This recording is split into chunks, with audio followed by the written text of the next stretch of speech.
Welcome to this podcast, Season 3, Episode 6. This week we're going to be talking about Lower Decks, and the name of the episode is Terminal Provocations. That's what we'll be talking about later on. But before we do that, we have some stuff to do. My name is Tim Mitchell. I am in Toronto, Ontario, and I'm joined once again by my co-host, Jaime Lopez Jr. in Seattle, Washington. How's it going? And also on the line, we have Jonathan Kuline, Jonathan P. Kuline, Esquire, in Mississauga, Ontario. Hello there. Yeah, but we'll give you the Esquire title this time. Well, I'm honored.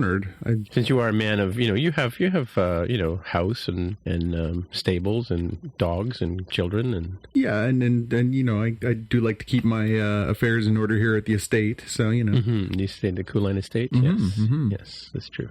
That is true. All right, so fact check. So we were talking about Raised by Wolves, which it's fun. I don't know if you guys knew this or not, but this is the second show to be called Raised by Wolves, right? The original one was from 2013, and I actually did watch one season of it. It's a British show about these three girls raised by their single mom, raised by wolves, and the teenage girls. So you can just imagine the things that happened there. But this show, Raised by Wolves, which I was talking about last week, is directed, produced, made for television by the one and only Ridley Scott. So it's got that same sort of not dystopian, but it's got there's some dystopian in here now that I think about it. But that sort of future look that he has with the nice shiny plastic people, and as well as the rough and tumble earthlings and things. So it's kind of an interesting show. I don't know if you guys have seen any of it yet. No, I watched the trailer after you mentioned it last week, and it's definitely on my to-do list. Yeah, it's being broadcast in a very strange way. I mean, first of all, like I said, Rogers here in Ontario has been messing up the schedule, so it kind of goes into this big 3-hour block called to be determined or whatever, or TBD. So it's kind of hard to find, but then what they've been doing is showing episodes back to back, right? But then if they're not scheduled back to back, how do you know what you're recording? So sometimes I record episodes of Star Trek something or other, and it ends up being one of these shows. So it's been hard to catch up, but it is actually also, I think it's also on Crave as well, so you can stream it there. But it's so far I think we're 6 episodes in after like 2 weeks. Very strange. Yeah, I think they're doing 2 a week, right? I saw that. Yeah, back to back. But I think, like I said, it's only been a few weeks and we're already 6 episodes in. So I'm not really sure what they're doing, to be honest, is what I'm saying. It's on HBO Max too in the States, so I don't know if HBO Max releases everything all at once, or they do 2 episodes at a time or whatever, right? They must be, I guess, right? But then we can compare that to the previous episodes of Spider-Man and things like that. And what show was it that was all messed up? Flash or something? Or I guess the Infinite Earth stuff that was all out of order and out of sync and things. Oh yeah, because we were getting parts of it here in different orders. Yeah, it was the Crisis on Infinite Earth thing they did last year. Yeah. Anyway, so the star of the show, this I guess he's the star, is a gentleman named Travis Fimmel, who played Ragnar Lothbrok on the Vikings show, and he was on for a couple of seasons because forgotten Lothbrok's son's name, but Ironsides, I think, he becomes the big Viking leader and whatever. So Ragnar's in the show for 3 seasons, I think. But Travis Fimmel has some sort of connection to Canada, but I'm not sure what it is. Maybe because he was working up here working on Vikings, but he's actually Australian. But he's got a very similar look to Charlie Hunnam. So that's why I get them too confused. But yeah, you definitely once you start watching the show, you will not be confused at all. That's it for the fact check.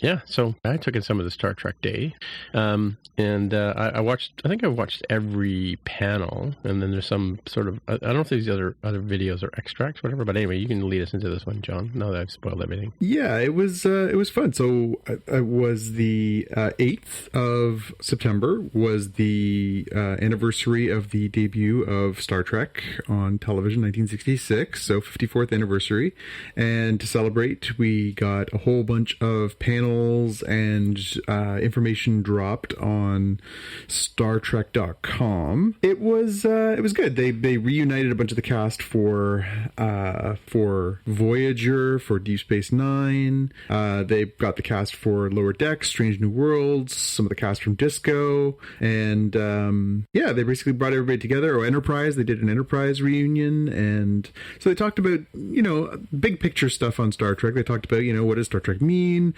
some of the things that have happened, and it was nice. I think it was a little bit light on sort of hard information, except for what we already knew was sort of coming. So we got another trailer, a more updated trailer for Discovery, and we got an updated trailer for the second half of season 1 of Lower Decks.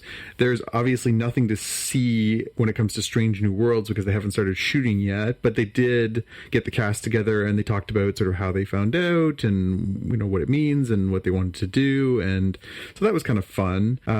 They jokingly said in there that if you think of The Cage, the original pilot for Star Trek, as the pilot for Strange New Worlds, this is the longest pickup in the history of television. Right, 54 years. Good long joke, yeah. Yeah. So yeah, the biggest news that came out was around Disco, which is coming in mid-October, and also for Lower Decks, where we got a little bit of insight into what we're going to see at the second half of the season. So for Disco, we got a nice trailer. The trailer sort of gets a little deeper into, hey, they've jumped forward 900 years. We sort of see a little bit of some of the characters.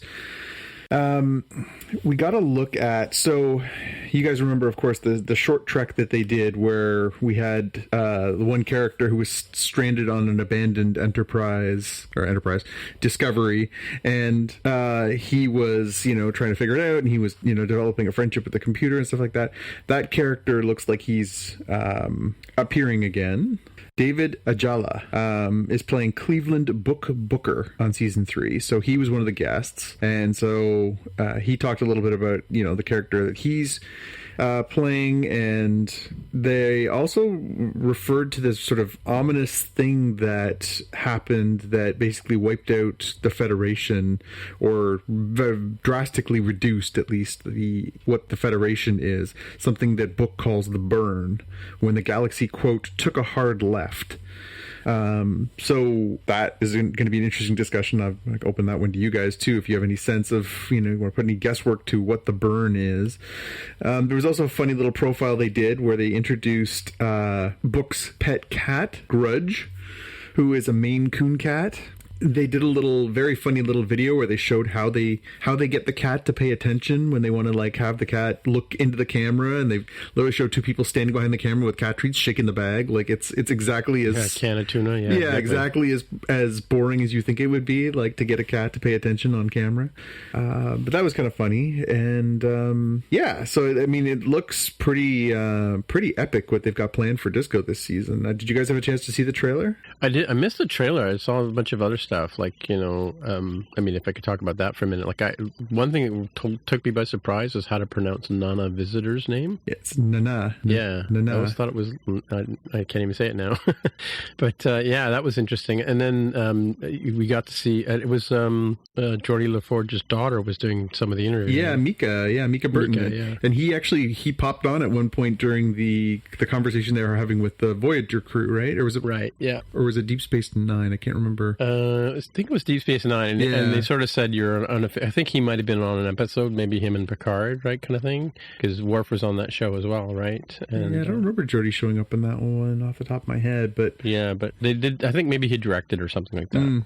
Maybe that's what it was. Yeah, I think it's very funny that LeVar Burton wasn't on any of the panels or anything, but he just sort of popped in because Mika was on doing some of the. Now that you say that, yeah.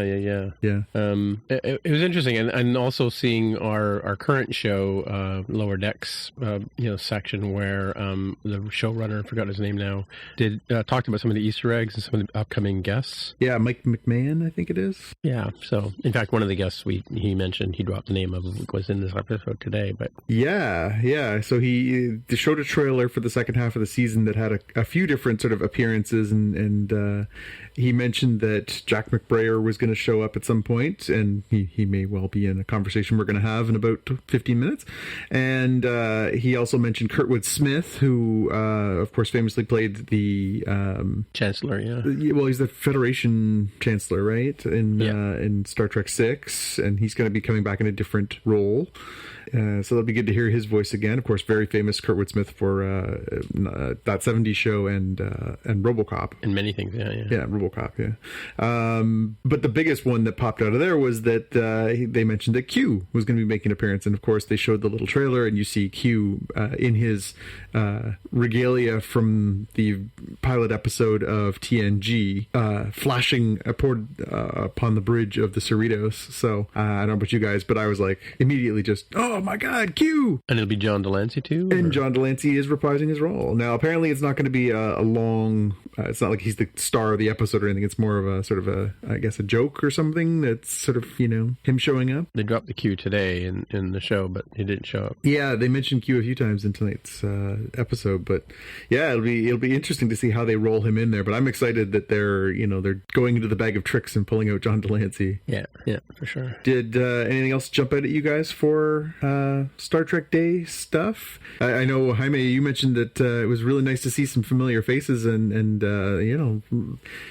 Terry Farrell making her appearance again, and yeah. Mm-hmm. Yeah, that was an interesting one, given what's understood to be a pretty rocky relationship at the time that she left the show of Deep Space Nine. We know why she left the show? Is that a known thing? I don't even know how to recap it, but there were issues with the management folks who weren't too keen on having her split some time with Becker, I want to say, was the sitcom. Oh, she was on a different show, right? Yeah. That she was going to get a bigger role, and Deep Space Nine was winding down. That show was starting to wind up. I know there was other stuff that was involved, and I'd probably do a really bad job of recapping it, but that's where I was a little surprised that she had showed up for this one, unless they were looking to do something with her as an actress or a character or somewhere there. So maybe it might have made sense. I mean, it's clear that they wrote her out of the story, obviously, because they had that other trail. Yeah, I mean, they killed her off. Like they killed her character. Yeah. So unless you travel in time, you can't bring them back, right? Yeah, well, that's the best thing about science fiction. Nobody's really dead. Yeah. It's all just waiting to come around. Doctor Strange, right? Yeah, well, I'll ask you all to hold your opinions on the death of Tony Stark for a little while, because, Okay. Yeah, because these are comic book-based movies, and nobody dies in comic books either. Right, I getcha, yeah. I mean, she was actually one of the better characters on that show. I mean, She had a good evolution from sort of, she was sort of a little bit lightly used and really maybe not given her a lot of depth. She, obviously she's a very attractive person, and I don't think they gave her as much gravitas in the beginning stages as they did later on. But she definitely matured as an actor and as a character. Yeah, I thought the character was cool, too, because I mean the whole concept of her and Cisco having, or him and Cisco, the old man and Cisco having that relationship, and yet being in the body of a female, obviously, and then her relationship with Worf later on, right? Yeah, and marriage, I think, right? Yep. Yeah. So yeah, interesting story there. Yep. It was interesting that they brought Worf onto Deep Space Nine, actually, too. You think that was sort of because he wasn't initially in the show. No. But do you think that was a patch to sort of get more viewers, or? Yeah, I think so. Because it had TNG ended at that point? Yes, yeah. Oh, I see, okay. Yeah, because I remember it was sort of intertwined with the movies at one point. They were like, hey, good to see you, Worf, on vacation from Deep Space Nine. Right, yeah. Was Alexander on Deep Space Nine, too? Or is he off living with his parents on Earth? No, I don't remember him being there. I think there was supposed to be some sort of estrangement. I think he shows up in an episode. But he comes as like an older person. He's like in his teenager or something, isn't he? Oh, and he's like mad at his dad or whatever, yeah. Yeah. That old trope. If only men weren't mad at their dad. Yeah. Present company accepted, of course. What did you guys make of the Discovery stuff? This idea of the cataclysm that has hit the Federation. I don't know anything about it. I don't know if I watched the Discovery panel. That you say that. Yeah. Or did I? I don't think I did. I got that to look forward to. The other one that was kind of fun was they had Will Wheaton do the interview with Jonathan Frakes and Patrick Stewart. Yes. That was really fun because those three clearly really like each other and really care about each other, and so it was sort of a kind of a love-in, but it was also they were talking about the work and the characters and stuff like that. Patrick Stewart was talking about how he loved he's seen the first few scripts for season 2 of Picard, and he's really excited and really excited to get right back at it and do some more. And and Jonathan Frakes talked about filming the spoilers, the cameo that he has in the final episode of Picard from season 1 in Toronto too. Yeah, like filmed it here in sitting Toronto. in a chair in Toronto on a green screen. Yeah. So they they cleaned up his hair and made him look more Riker-like, and yeah, that was pretty fun. While they were doing Discovery, like he was up here directing, right? And he said they basically just took like 2.5 hours. They styled him up and then had him read the parts back, and then forwarded it on and said, "Here, stick this in the episode." So pretty fun. Yeah, it was cool. It was good sort of spoilers for those of you who haven't watched it, but it was a good sort of turning point, in the story. Right? Yeah. Well, it was telegraphed pretty good. It was almost like Han Solo swooping in at the end of episode 4, right? Yeah, but the same way it was telegraphed, right? Like he sort of says, well, I still have my active commission. Like, you don't drop lines like that unless you're gonna really pop back in, right? Said the guy who knows how to read these things. Yeah. Mm-hmm. Yeah. The rest of us just sort of sit back and eat our popcorn and wait for stuff to happen, right, Jaime?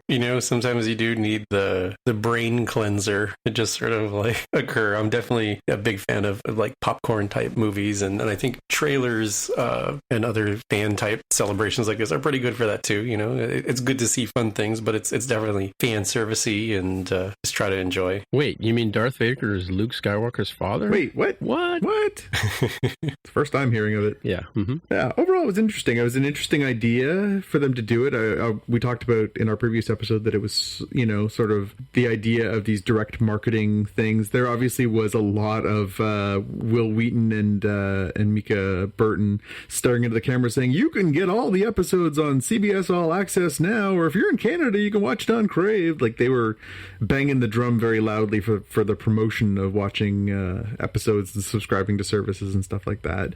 But it was there was a real, you could tell, like, every actor from every show that they talked to, there's a real affection for one another and a real affection for the franchise. Like, they really were talking about, like, I didn't really know what I was getting into, or I did know what I was getting into and I was scared, and people really being honest about how big this sort of universe of the history of it after all these years. Again, they had George Takei on as well, and he was talking about some of this sort of how excited he was to get on the show in the 1960s and what it meant to him at the time, and Gene Roddenberry's vision, and it was really nice to hear all these people talking so articulately and passionately about it's work, right? It's job, but they were clearly investing there. They all seem to have had the Star Trek Kool-Aid, Yeah, it was interesting to sort of hear him talk about how and I didn't like it at the time with Enterprise, but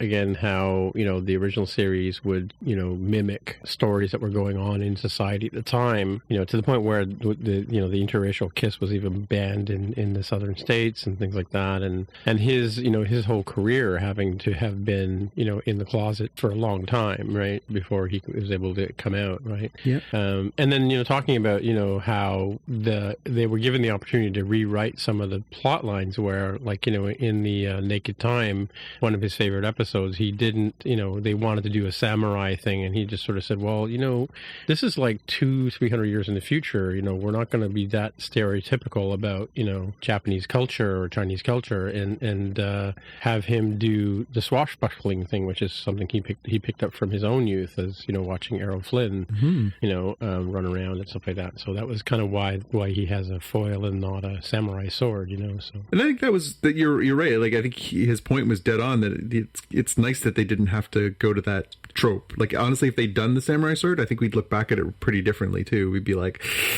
sort of, breathing through our teeth going, I don't know, that's kind of really racist. Whereas when you see him bare-chested, oiled up, and running through the ship with the foil, terrorizing the crew, it's just a great Star Trek memory, right? It doesn't have that undertone. Yeah, and also the comment he made about the fact that, the episode, one of my favorite episodes of Star Trek, and I remember watching as a young kid, like, as, not initially, but in the reruns, about, one guy's face is black on one side and the other guy's face is black on the other side, and clearly they're different, and just sort of, especially keeping with the times as we are in right now, that the color of a person's skin is not the measure of the man, right, sort of thing. Mm-hmm. So Star Trek's always sort of been on that leading edge in that sense, right? And then talking about how the Ferengi were sort of viewed, as other, I think they were talking to what's the name of the person who played Quark? Armin Armin Shimmerman, yeah. Him talk, and of course they showed the episode where Ben Sisko, I'm not sure what his name was in the episode, but he was a fictional writer, and they refused to write his story because the hero, the captain of the starship, was black. Yep. And who plays Odo? Rene Auberjonois. Yeah, he amazing actor. I mean, I was a huge fan of his even before Deep Space Nine, and it was interesting to see him, act through that role with that huge makeup on that he had, right? Because such a distinctive character. I mean, I remember watching him on Barney Miller and shows in the 70s and movies. Benson, right? He was the foil on Benson. Yeah, and then he was also he was like Patrick Stewart brought a level of seriousness to TNG. He brought a level of seriousness to Deep Space Nine, and they were talked about it, being coached by him in terms of how to be an actor and how to take on a role and things like that, and they sort of raised the bar up for these younger actors to come in and play these great roles, over time, right? Yeah, they said that he you could tell that it was a real love between him, because obviously he passed away last year, between him and Nana Visitor, and who played Kira. So they obviously had a really close relationship on the show, and you could tell that they really fed off each other, and that she really loved working with him. And same with Armin Shimmerman. Obviously Odo and Quark were sort of nemesis, and you could tell that that Shimmerman just loved him and loved the work. They did mention, I think everybody said, yeah, Renee could be really prickly. I think they used the word prickly like 6 times. So it sounds like he was a bit of a curmudgeon, but sounded like he was all about the work. Yeah, good actors, they really do raise the level of a show, Mm-hmm. and they sort of stand out. I mean, like I said, he stood out in other shows, like he stood out in Benson, he stood out in Barney Miller and that kind of stuff too, right? Because, I mean, he was like, for me, it was like watching Deep Space Nine, having him on the show was like one of the reasons I tuned in. It's credibility, right? Instant credibility. Yep. Or what do you call it? Bona fides, right? Bona fides, absolutely. All right, well, can we move on? Should we move on? I think or so. We just do a whole show about Star Trek Day? No, I think it was a nice little recap of Star Trek Day. Anyway, I'm hoping this is something they do again. I think this is it'll be interesting. I didn't realize it was the actual anniversary, because I think I've told you guys before that I remember my dad coming home and saying, we have to watch this show. Yeah. And flipping it on. I don't remember what episode we watched, and I don't know if he ever really watched any more episodes with us again, but I do remember, being, a 7-year-old kid watching the Doomsday Machine with my sister Anita, and saying, because to us it was like an ice cream cone that ate planets. Right? Yeah. But I do remember watching that one in the 60s, when it was on our black and white TV, right? So, and that may have been one of the reasons why we got a color TV too. It was very shortly after that. Right? Oh, come on, we both know it was the Montreal Canadiens. It could have possibly been. I remember my dad watching football, and I had no interest in it. To this day, I have no interest in it. But and politics and news and stuff like that. But yeah, he occasionally would surprise us with things like Ed Sullivan and Star Trek, right? Nice. So, cool. All right, let's move on. Let's move on to the rest of the headlines. And yeah, I heard about this story just like around 4:00 today. My phone buzzed me, and I was sad. Yeah, so I was an Avengers fan. We seem to be in this cycle of having to report unfortunate passings. This one, again, it's bittersweet. Obviously, Diana Rigg was an amazing actress and very famous for originally in the 1960s playing Emma Peel on The Avengers, very popular British television show, and most recently, a lot of people would have known her as she played Lady Olenna Tyrell, the matriarch of this family on Game of Thrones, and she was exactly what you were just talking about, Tim. She was gravitas on that show. Her acting is incredible in that show. She is just absolutely commanding the screen when she's on it. And you know what? I didn't even know it was Diana Rigg when I first started watching on Game of Thrones, and I was huge. There was only one reason why I watched The Avengers in the 60s and 70s. It's Emma Peel. Yeah, and there was another girl after her, but yeah, or on the New Avengers, I think, right? But Dinah Lumley from Absolutely Fabulous, I think, right? Anyway, that show wasn't nearly as good because Emma Peel and who's the guy who played the main character? What was his name? Anyway, great show, but and it was probably like 3 or 4 episodes in before I realized or looked it up that it was actually Diana Rigg playing, and then I was like, oh my god, it was amazing portrayal. And I was telling Carol just at dinner time about her role in the whole story, right? And right to the very end there, when Jamie's sent to dispatch her, right? Yeah. And she has the last laugh. She's just incredible in that show. The performances, it's the scenes between her and one scene between her and Charles Dance, who plays Tywin Lannister. And both of them are just iconic British actors. And that is a master class. When the two of them are just using words as weapons, and oh my, honestly, it still gives me chills. There's only, I think, one scene where the two of them interact, but both of them, again, brought huge gravitas to that show. And she's just the best. They could not have picked a better person to play that character, who is, of course, this sort of scheming but incredibly clever person, and she was just amazing in that role. I can't speak highly enough of how much I enjoyed her performance there. She was 82, and again, a good long life, a long career. I think the first time I ever saw her, because I'm a little too young to have been an Avengers watcher, was she was in one of the Muppet movies when I was a kid. She was in The Great Muppet Caper, and I remember thinking, like, even in that, I was like, wow, who's this? She's really great. I must have seen that movie, a couple dozen times when I was a kid. And she had, a career that spanned this entire time from the 60s right through till recently. And, again, just amazing, just an amazing career. Of course, she was, she won a Tony Award, she won an Emmy Award. She was, a huge presence in popular culture for the last 50 years. And she kicked ass on the Avengers, and she kicked ass on Game of Thrones. Yeah. Mm-hmm. So she will be very deeply missed. I found that one hit me a little bit when I saw that. Okay, you're up next, I think, right? Yeah. So this one's another interesting one. So we had talked in previous episodes about the Matrix being rebooted, Matrix 4, and the fact that they're bringing back different actors. And we spoke recently about the fact that Lawrence Fishburne won't be returning as Morpheus.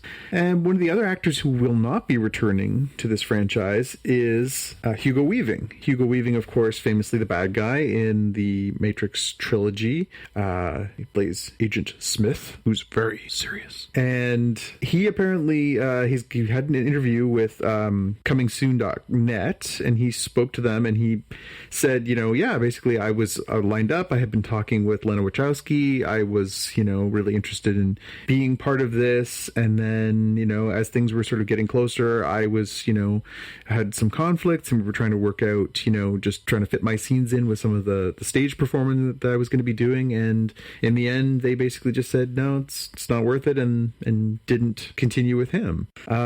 So he said, quote, she basically didn't feel that my commitment to the National Theatre was going to fit in with the dates that she had in mind for me. Wow. It was a shame in one way that I couldn't be with them all in Berlin, but that was her call. So yeah, I mean, he's not speaking nasty about it. He's not saying, like, F them for doing this, but he's saying, yeah, I'm looking forward to seeing the movie. I'm sure it's going to be great, but kind of a strange choice.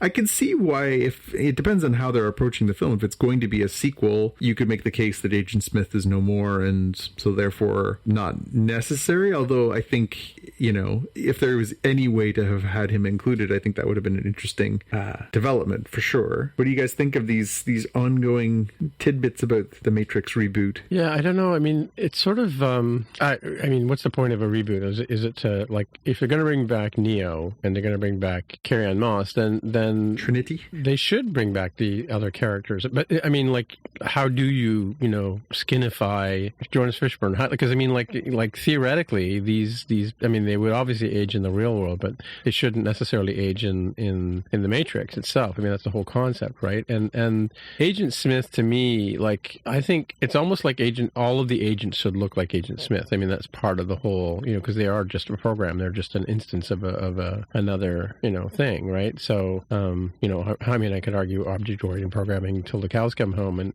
it's just, it's another iteration of the same thing. It shouldn't be even portrayed by a different actor, right?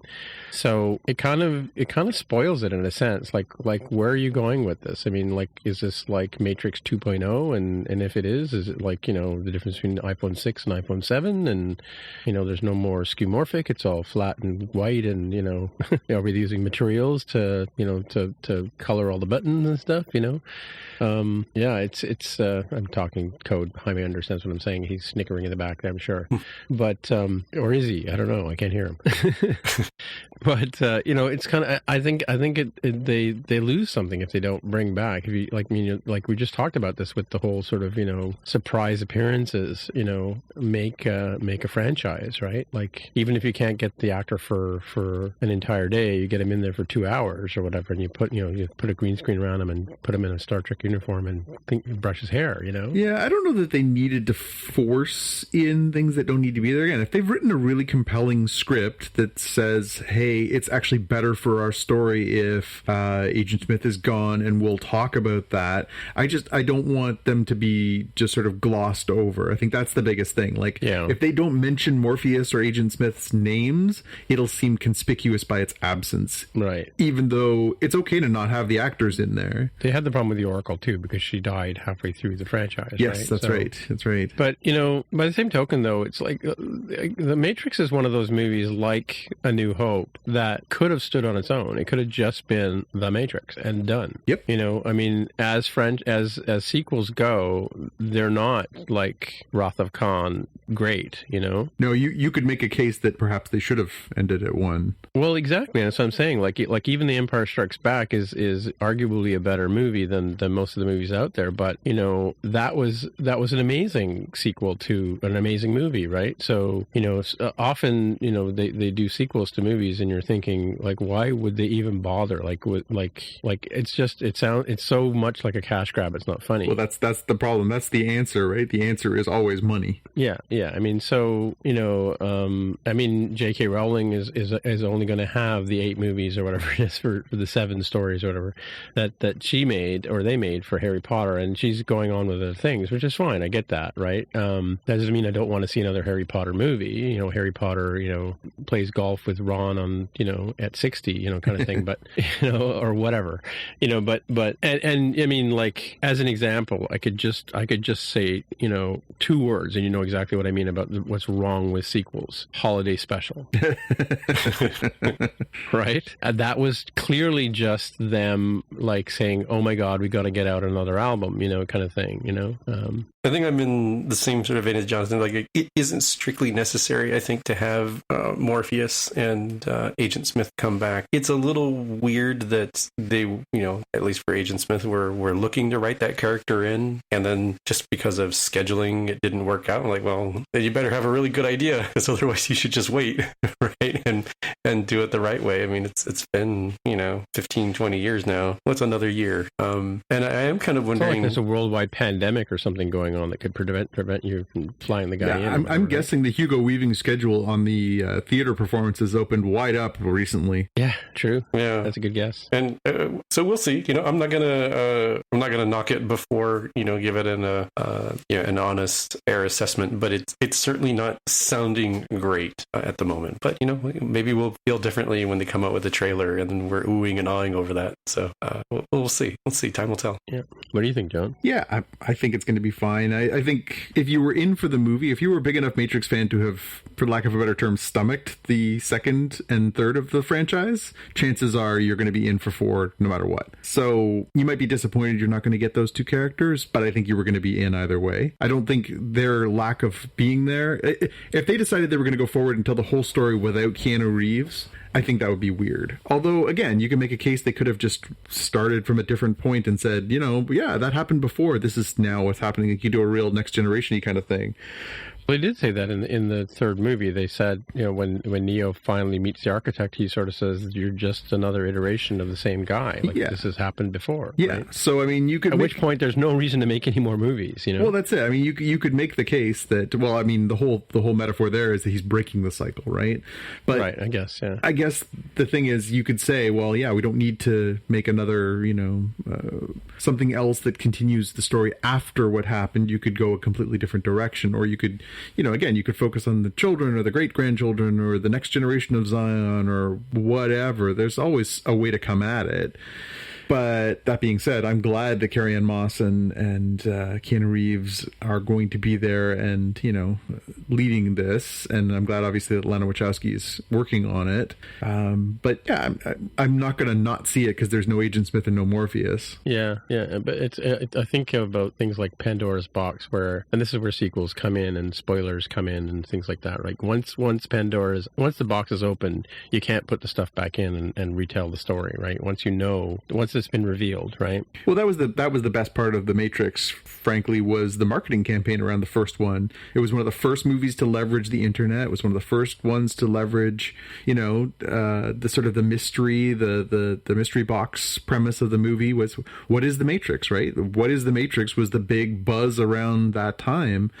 We went into that movie knowing that it was going to be a sci-fi movie, but really not knowing what it was about. And once that plot point is revealed in the first movie, it's like Survivor, right? The first time you watch Survivor on television, it completely changes everyone who's going to play the game after that, right? Right, yeah. Because everybody's seen the game. Well, now we know what the Matrix is, so it's not the mystery of what is the Matrix, it's what's the mystery, like what's the appeal? Why would you keep coming back to this? Special effects, basically, and popcorn. I mean, to be honest, I used to go see movies all the time with a friend of mine every week, and I remember coming out of a movie and going into like a record store or something like that, and somebody handed me a postcard with a picture of Morpheus and Trinity and Neo on it, right? And just said The Matrix, and it was like come next week at 7 p.m. and get a sneak view of it. I didn't go, but it was kind of like there was a lot of on the street marketing too at that time, right? Mm-hmm, so it was an interesting thing, and I ran out and bought a DVD player right after seeing that movie. I mean, it was like, that was mind numbing. Well, right? And you're absolutely right, Tim. That was, I think,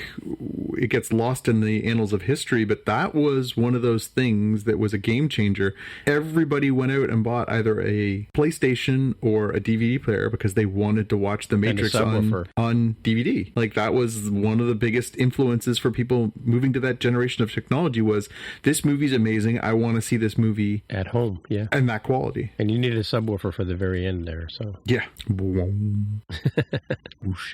All right, Hammy, what do you got for us?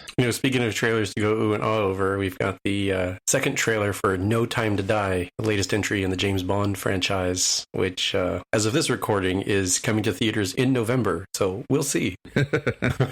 Yeah. Maybe here in Canada it's coming in November. Yeah, spoilers for later in like 10 minutes. Who knows what ends up happening to movies in this crazy new era we're in. Yeah. Well, it's funny. I just watched IMDb.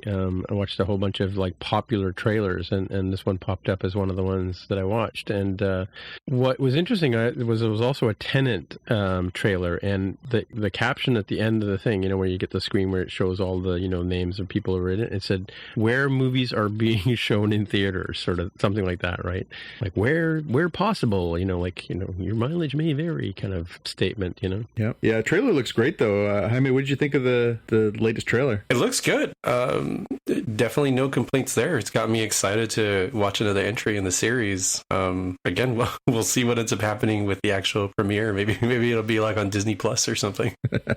Yeah, no, that's a franchise that would get people to pay, I think, to see, right? Because there's a huge sort of collector market of James Bond. Like that's another one of those franchises that you get people buying. They sold watches and stuff based on with different themes from different James Bond things. I mean, it's obviously, I think it's a big franchise, bigger than a lot of people realize, right? Like how many of us can raise a hand and say I've never seen every single James Bond movie, even Casino Royale, the original one? Yeah, it's not an original one. Have you seen Casino Royale? The one with Woody Allen? Yes. Yeah. The jokey one, yes. Yeah, that's the one where because he plays the bad guy. I think I'm not sure if he's Spectre or whatever, but yeah. And David Niven plays James Bond. Right. Yeah, I mean Bond is ubiquitous. It's as we were just talking about the history of Star Trek. It's 50 plus years of more and more content. Some better than others for sure over the years, but yeah, I think Bond endures. And this one obviously has a lot of sort of hype behind it because it's supposedly the culmination of the sort of Daniel Craig era. I think everyone acknowledges this is probably his last kick at the can. I can't imagine they wouldn't release it in theaters. I have a feeling if it's not going to happen in November, it's going to get bumped till next year. I don't think they were going to go streaming with it. It's too profitable a franchise, and I think for a farewell to Craig, I think it would be a real letdown to not be able to see it on a screen. Yeah, and one question I have about the trailer, though, since we're talking about it, the line where he says, or they ask him, "Have you met the new 00?" or "This is the new 00," right? Was that from the first trailer, or was that in the last movie as well? That whole idea that there's a new line of 00 agents, licensed to kill. I'm not sure, but in previous entries in the franchise, and I can't remember if any of Daniel Craig's have had this, there are other 00s, like at least 6, 006. Right? Yeah, was there 006? Which one was Sean Bean when he faced off against oh my gosh, I see his face. I can't see his Brosnan, name. Yeah. Pierce Brosnan, yeah. He was a 00 as well, right? He was the rogue one. Yeah. Like 005 or 006 or something. Yeah. Yeah, I mean, they've talked about other 00 agents. There was, I want to say Octopussy. One of the other 00 agents gets killed, and that's sort of what leads them down the rabbit hole of that sort of storyline. And he has to go follow in the person's footsteps and find out what happened. Yeah, that's why he ended up dressed like a clown at one point, right? Right. Roger Moore dressed up as a clown. It'll be interesting to see how they bring this all back together. All right. What's next? Next up, well, speaking of, we were talking about Star Trek Day and the event it was, and how that was a big success on the heels of DC Fandom. So DC Fandom, which happened a few weeks ago, is going to continue. They're going to apparently keep doing more fandoms. The one rule about fandom is you have to keep talking about fandom. Right. So they're going to do a second half where, I guess in the first one they sort of reveal a bunch of stuff. This time they're going to include 100 hours of content from 300 panels and other video programming, including, quote, major announcements. They're going to be talking about the Blurred and Bougie programming track celebrating Black nerd culture. It's like this huge event, and it's this weekend. It's Saturday, the 12th of September. So unfortunately, this will have come and gone by the time people have a chance to hear this. But it will be very interesting to see what else comes from this. We obviously got a huge drop of information on the first one. They revealed the new Wonder Woman trailer. We got the first look at the Batman. We got new video game stuff. There's all kinds of stuff. So I think people, now that they're aware of what fandom is and what it can offer, I think people are going to be maybe a little more keen to jump in and see what they've got. You guys in for fandom? Maybe. I mean, it's interesting that this sort of, I mean, there's a very small part of me that would have liked to have gone to Comic-Con or may go to Comic-Con at some point in my life. I don't know, but, I know you were looking forward to going at one point, right? Yeah, I was supposed to go for work once, and then plug got pulled at the last section. It broke my heart. Right. Yeah, and then the dream isn't going. The dream is going on someone else's dime. Yeah. Well, yeah, we have the same dream with WWDC, but that doesn't always happen. That's true. It's nice to go when somebody else is paying, but which is why Jaime does a lot of talking around the conferences and stuff, right? But it's I don't know. It's interesting to get an opportunity to be like, to get to go to these things, even after the fact, to go back and watch them. Like, both Jaime and I were working, and sure you were as well, on Star Trek Day, but I did manage to watch the videos. I watched a couple just yesterday, actually, to catch up, and it's good that they're immediately available online and kind of stuff. And I was looking today, actually, there's even more content they've been putting up there. So yeah, I mean, it's nice. It's nice to do this, and it's interesting to see when and in our industry anyway, in the mobile development industries and software development industries, they're having these virtual conferences in the same sort of fashion, and you pay to watch it, and then they hold back on releasing them for a couple of weeks and sometimes even months. But it's interesting to be able to go to these things from the comfort of your chair, at your desk, right? Or watch them on your Apple TV or whatever, right? So it's kind of cool. Although it's kind of funny because the other day, obviously they quickly posted a lot of the content you're talking about, Tim, with the panels and the stuff they did from Star Trek Day, and the trailers went up onto their social feeds quickly, and they did a good job of that. But in the moment, I know you guys were both busy, and I had just finished work when they were showing that, so I was able to sit and just watch. And And at one point, they were showing the trailer for the second half of Lower Decks. I just grabbed my phone and pointed my my iPhone at the screen and made a quick video and threw it up onto our Slack page so that I could share it with you guys. And I was thinking, you could make these things all exclusive as you want, but people will always do stuff like exactly what I just did, which is pick up their phone and record something, and next thing you know, it'll be on YouTube or whatever else, right? Yeah, that's the nature of the day, this time we live in, right? So yeah, everybody's a journalist, even if you are a journalist, John. Well, never mind. All right. Well, I know you've been waiting for this your whole life, that you can finally crack open a nice bottle, a vintage bottle, 2018 vintage of Klingon blood wine. It's now being made available. I'm just going to find the name of the people producing this, but apparently there was a Chateau Picard Cru Bourgeois that was available as well from the Special Reserve. But it's basically a Cabernet Sauvignon that you can get now. It looks like there is a still Special Reserve Sauvignon Blanc, which is the special Starfleet Special Reserve, but of course the Klingon blood wine as well. So if you're into want to meet with your Klingon mates and have some throwdown and scream indiscriminately at the sky to warn people that this warrior is coming. Yes, exactly. Or more.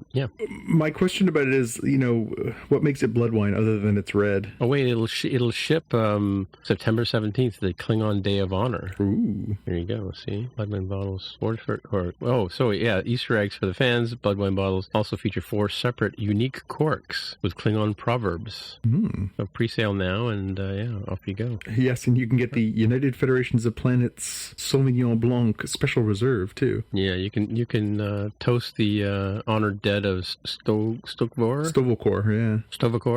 and off you go. Cool. Will you be ordering it? Can I expect this as a Christmas gift? I don't know. I don't know if this is going to be available at the LCBO or not, or at the 7-Eleven where Jaime lives. I don't know. With its Maker's Mark style cap. Yeah, the wax cap. Yeah. Mm-hmm. Yeah, for sure. All right. Yeah. So that's the news. Where's the price tag on that? I didn't see the price tag. I don't know. It's you have to sacrifice your firstborn or something. I'm not sure. Probably. Yeah. It's okay. It's not a high price to pay. All right. So the next thing is interesting, and it could have been on More Than Just Code. It could have been on Spotcast. But this is an interesting story from iMore, which is a tech thing that we look at. And I was surprised by this, and I'm surprised. I should have brought it up on More Than Just Code. But we talk about Apple TV, and Apple's Apple TV Plus is a new service from Apple to go along with their hardware device, and Apple making TV shows. And we've talked about whether or not you would want to pay for these various things, like the Hulus and the Peacocks and all the different services, the Disney Pluses and things like that. But interesting to see that Apple TV only holds 2% share of the streaming device market, compared to other devices that are out there. Did you know that, Jaime? That it's not quite even that big? That one was kind of surprising, but I think what's missing here as I'm looking at the chart is the context that this includes much more than just the dedicated streaming boxes, where you'd have only a handful of competitors like Apple TV, Roku, Amazon Fire TV, and a few others. But as I read these, it largely lines up with television manufacturers, and a lot of TVs are smart TVs that have streaming software built right into them. So Sony and Samsung and LG have the top 30 some percent, and that sort of makes sense. And then if you see Roku that has 3% of the shared devices, but Roku OS is much larger at 5%. It's like, oh, well, yeah, because quite often somebody like a Vizio or TCL won't have their own software, but they'll just say, hey, Roku, we'll license your operating system to have our smart TVs. But it kind of makes sense when you see it that way. And I think what it really speaks to is how much, you just sort of expect a TV to be streaming capable, kind of whether you want to or not. It's kind of hard to find some that are, dumb TVs nowadays. Even boxes, like somebody gave me a 4K Blu-ray player a couple of months ago, and I stumbled across the menu the other day because I don't have the manual for it, but it also has streaming capabilities. It has Amazon and Netflix already built in, right? So apps, basically. And it's kind of funny because when PlayStation announced that they were going to start doing TV, I thought, oh yeah, good luck with that. But when you look at how small the numbers are, it's pretty much anybody's game at this point, right? In terms of who's going to come out as a market leader, right? It reminds me of the days when we had MP3 players and Apple was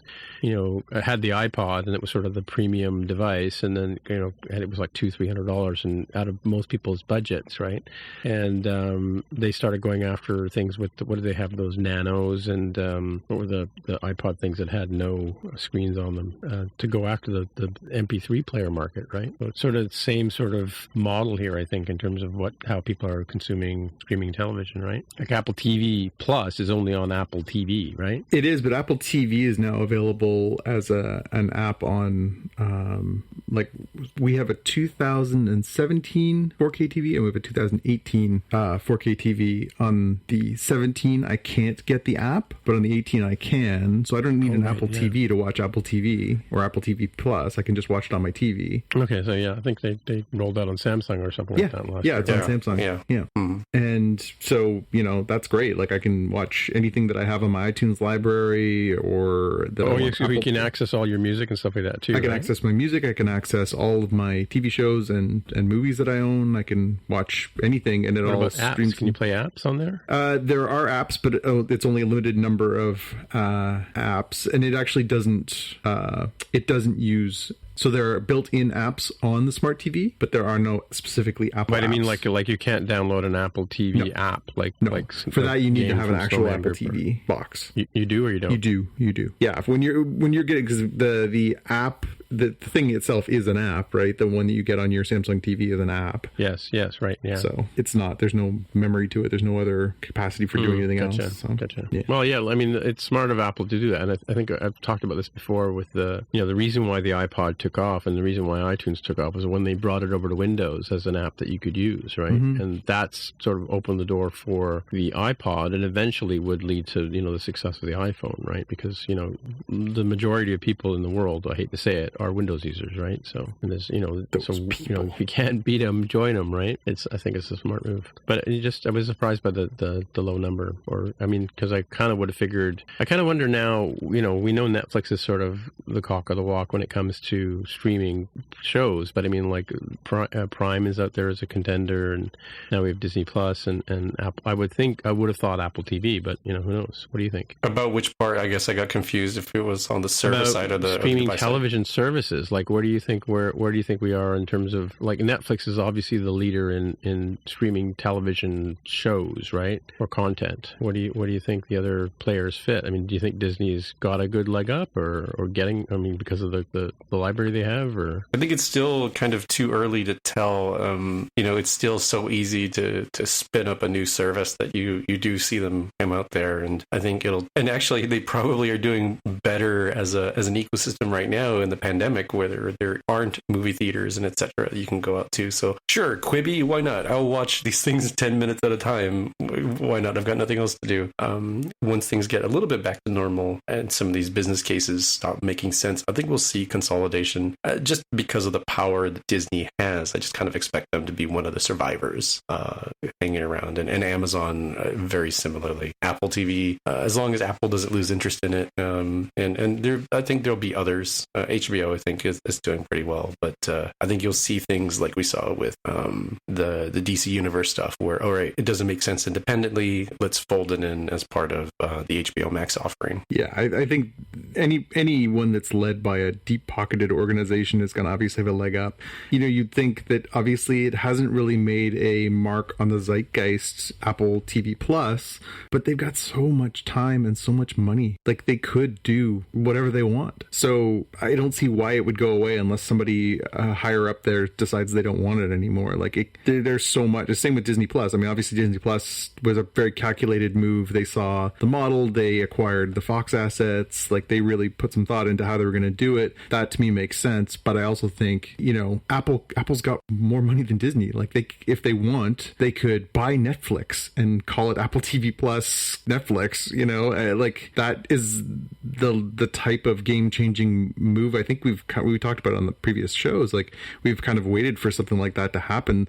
I think Jaime, you mentioned it before. I think the idea of amalgamation is probably a logical one where, we're going to get so much diversity that I think we're going to start getting, acquisitions and bundling and different ways to sort of amalgamate these things so that in the end, you'll probably need to have 2 or 3 or 4 main ones, but I think those will satisfy a lot of your needs. Cool. All right, let's move on because we got lots to go through still. By the way, I didn't even know this show was still on, coming up. Yep. So The Walking Dead, which I think all 3 of us have since given up on, is going to be ending. So they are, I guess, going to do an 11th season that will feature 24 episodes, and is going to conclude in late 2022, and that will be it. So there are 31 more episodes of The Walking Dead to come, and then they're going to end that.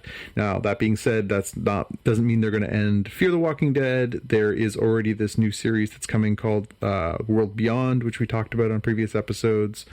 And there's also a story here that says they're going to do anthology-type storytelling going forward. So for fans of Norman Reedus' Daryl or Melissa McBride's Carol, they are apparently going to do stories containing those characters debuting starting in 2023. So Walking Dead is dead. Long live The Walking Dead. Apparently it's going to continue just in different forms. So it'll be interesting to see if there's any kind of conclusion to this storyline in The Walking Dead, if it concludes in any way similar to the book ending, or how that's going to all sort of come together, if they're going to bring back any of the people who have left the show, that haven't been eaten, the ones who sort of wandered off into the wilderness, which has happened to a few characters over the past few years. It'll be interesting to see how they decide to wrap this up. But what do you guys, I mean, I know, as I say, we all sort of wandered away from The Walking Dead. I think the snuff part of it was getting a little much for all of us. Mm-hmm. What do you guys think about the end of this? Yawn.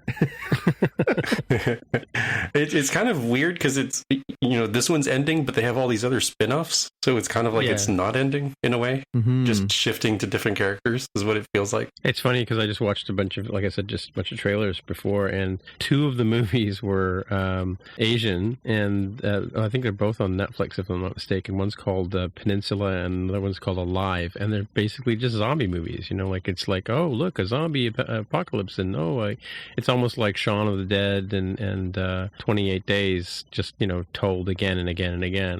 And I don't know, it's especially this year, it's kind of silly. I mean, like the Talking Dead show, which kind of started that whole sort of what we're doing right now, talking about a show after it's been on, but that whole sort of recap. But one of the things they did in the middle of that show, near the very beginning of the show, was they do they say goodbye to the zombies or the what do they call them? The walkers that they lost, and they just show the blood and guts and gore of them being dispatched, and that right there is the reason why a lot of people watch these shows. And it's just it's sad, but I think how do these people get out of these situations is sort of the idea of the show. But after a while it gets tiring, right? And yeah, well, and I think the jumping the shark moment for a lot of people was the season premiere where Negan makes his full, he and Lucille murder a couple of characters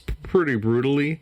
And yeah, it's basically just an hour of just, rather intense violence. And I think a lot of us were just like, yeah, I'm good. I'm good. So yeah, again, I think it's interesting because I find myself when shows like this that I have fallen away from, and I find myself thinking, well, maybe I will, when it's finished, sit down and watch the whole thing. That's sort of often my response, but I must admit, there's no desire. I know, I don't.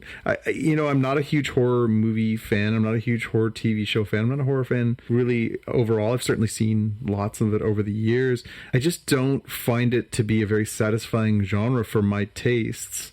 I'd much rather watch science fiction that I find, less grim. And I think it was just, the idea of The Walking Dead as a show, as a comic, when I first started reading the comic, and then as a show, the idea of how do you endure, how do you continue to exist? Not just how did you survive the apocalypse starting, but how do you continue to survive? I think that is a premise well worth looking at. But when it devolves into basically murder porn, I'm not interested in that. I'm interested in the characters. How do they psychologically deal with it? How do they deal with the losses? How do they deal with having to survive? I think that as a human study is fascinating, and that's what I loved about the book, and that's what I loved about the show when it was at its best. But to me, where it had descended to was very much more about the gore and the horror and the psychological trauma of it, and it just wasn't satisfying for me at all. Mm-hmm. Yeah, I mean, it's such an unfortunate thing because Jeffrey Dean Morgan is such a good actor. Oh, he's amazing. Such a good human being, amazing. Right? Yeah. But to play that, too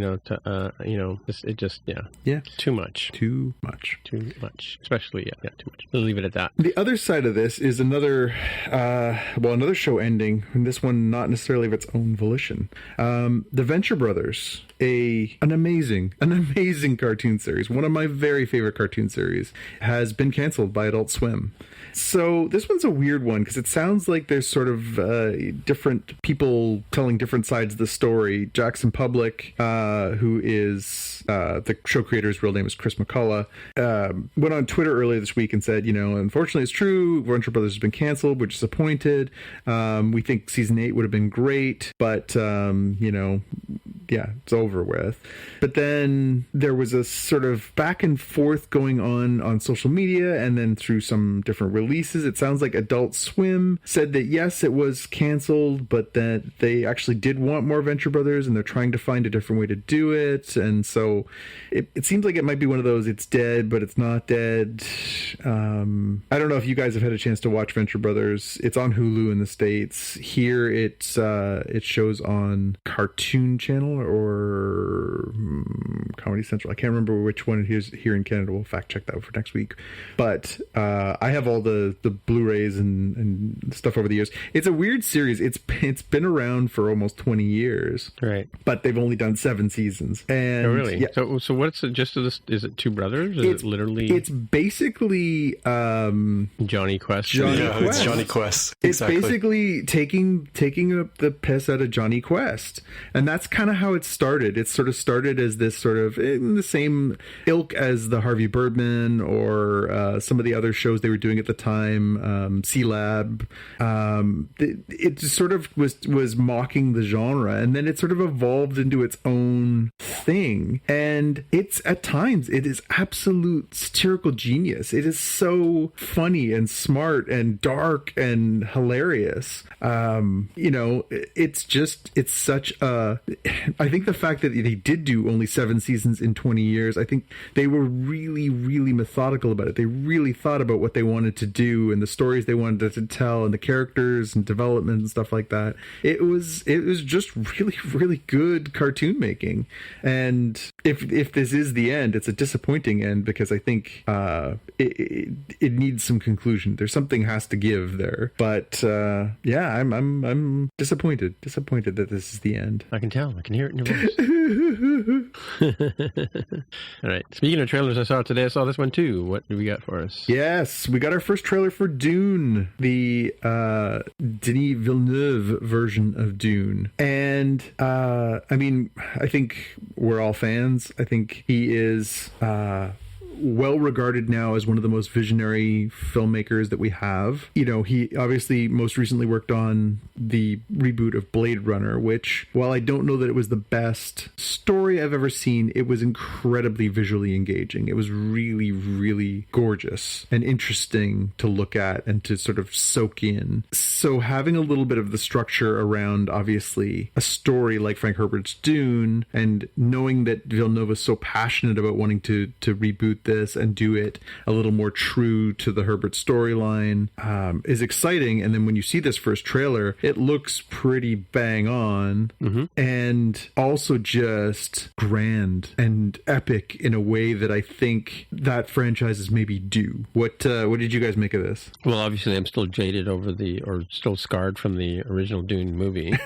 which was good. I mean, I watched it again. I started reading the book a little while ago. I don't know if I actually finished the book, but I found Mark was disappointed that I had a hard time getting back into the book, but because he's a huge Frank Herbert fan, and the movie was okay, but yeah, this looks really good. It looks sort of grand, and I kind of wonder about some of the scenes in the thing, and I hope it isn't going to be all about the armies marching into each other and special effects and Lord of the Rings type battles, but yeah, when the creature shows up at the end, I'll just leave it there.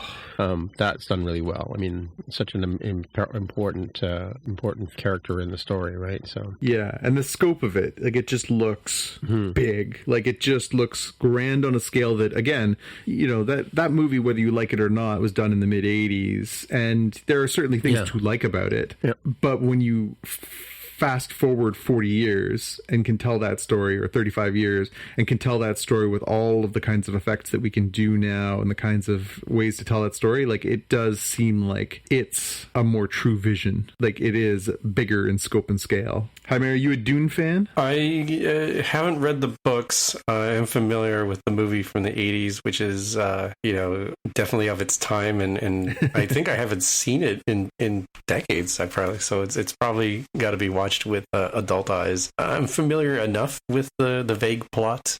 This looks pretty nifty, and it was definitely a star extravaganza. I was like, oh my gosh, that person's in this movie. I was kind of impressed with the cast that they had pulled together for this one. Yeah.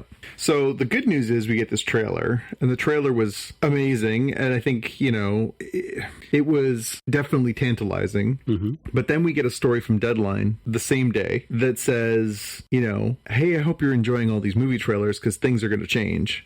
Oh, really? Because we're still dealing with the fact that, as we sort of mentioned earlier, we're just not ready as a planet to be going to the movies right now. Like, it's small scale, okay, sure, but for a blockbuster, for something that is gonna, that they want to make $1 billion at the box office, nothing can do that. I mean, Tenet was not arguably gonna make $1 billion at the box office. It was probably destined to make a little less than that, just because it's not a tentpole or anything like that. But it did kind of poorly at the box office so far. Just did it really? Just based on the fact that people are still scared, and people are still not gonna, take the risks that are necessary to go see a movie right now.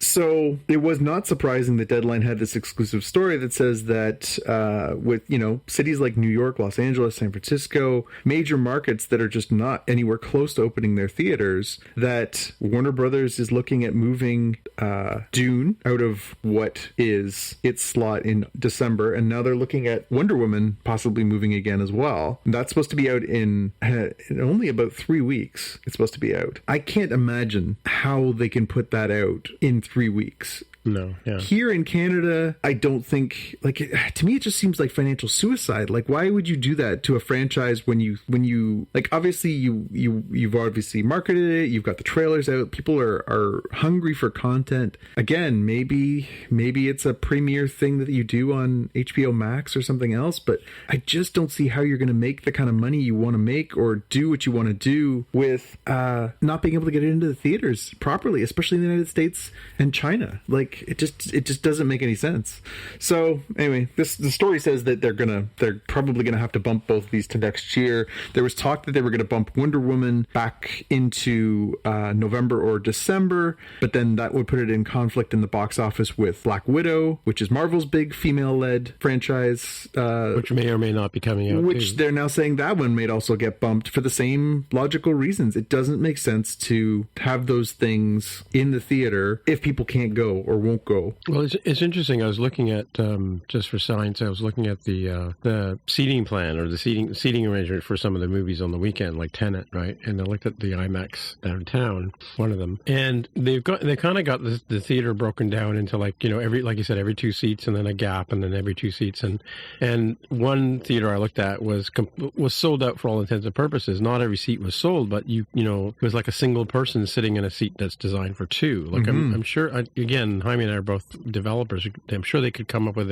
an algorithm to sell the seats in a specific way, unless they're going through and like on the TTC and putting stickers on the seats saying you can't sit here. Which is, I rode the subway a couple of weeks ago, and that's what it was like. You couldn't, there was it's sort of, you had a seat in the corner and then nobody next to you kind of thing, and that was just sort of the way you ride the transit these days. And what's also interesting is that just tonight is the premiere, September 10th, of the Toronto Film Festival. Yep. And they're showing films in theaters here, right? As well as digitally downloading and buying tickets and all that kind of stuff and watching in the comfort of your own home.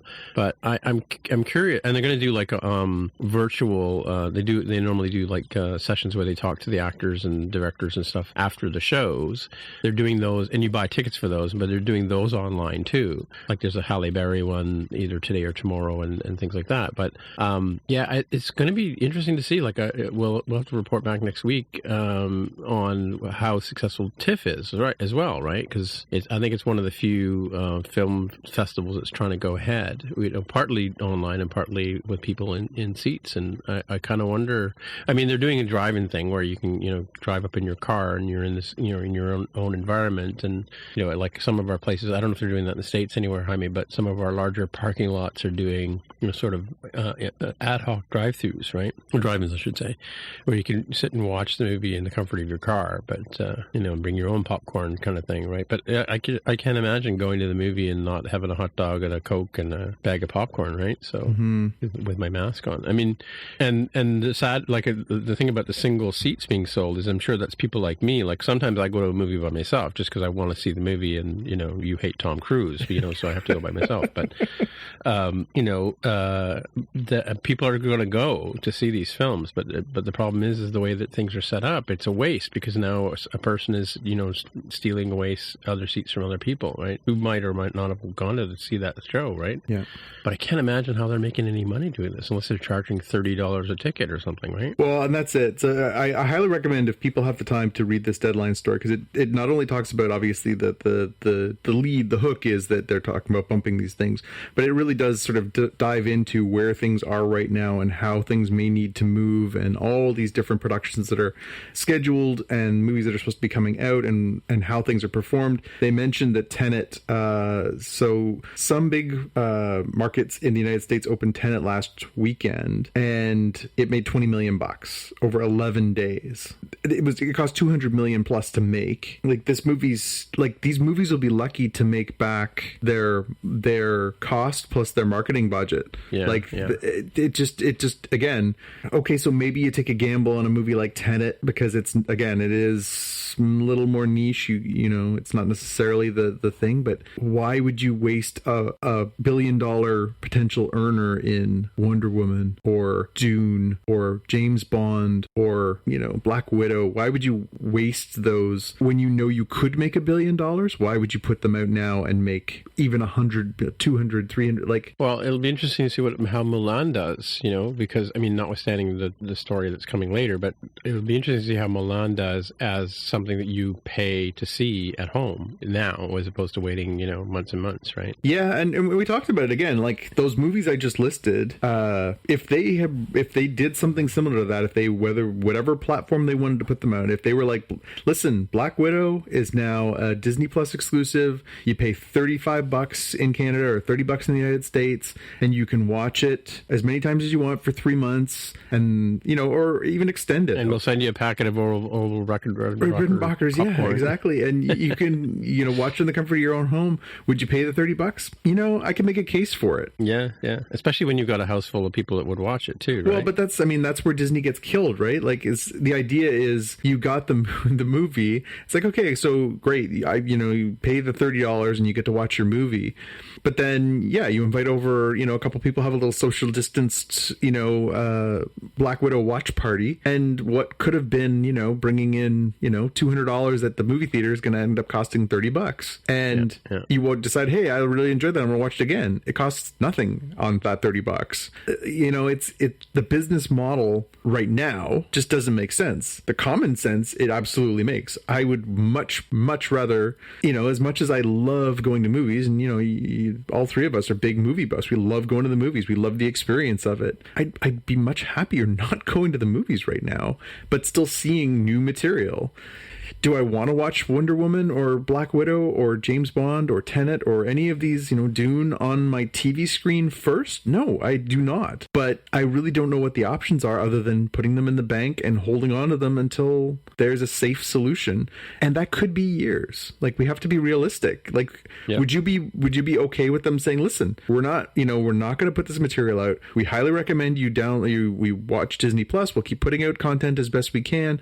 But since there's no movies in the movie theater, we're just going to can this stuff for now. I don't know. I just don't know how it works. Yeah, it's a tough time. I mean, what are they going to do? Not make some, like, the thing about it is if you as an investor have already spent the money, and you already have spent the money to produce this movie, like we talked about Chadwick Boseman last week, right? And how ill he was for the last obviously year or so, but he would have wrapped filming 2-3 years ago, and then they would have gone into all the special effects stuff, right?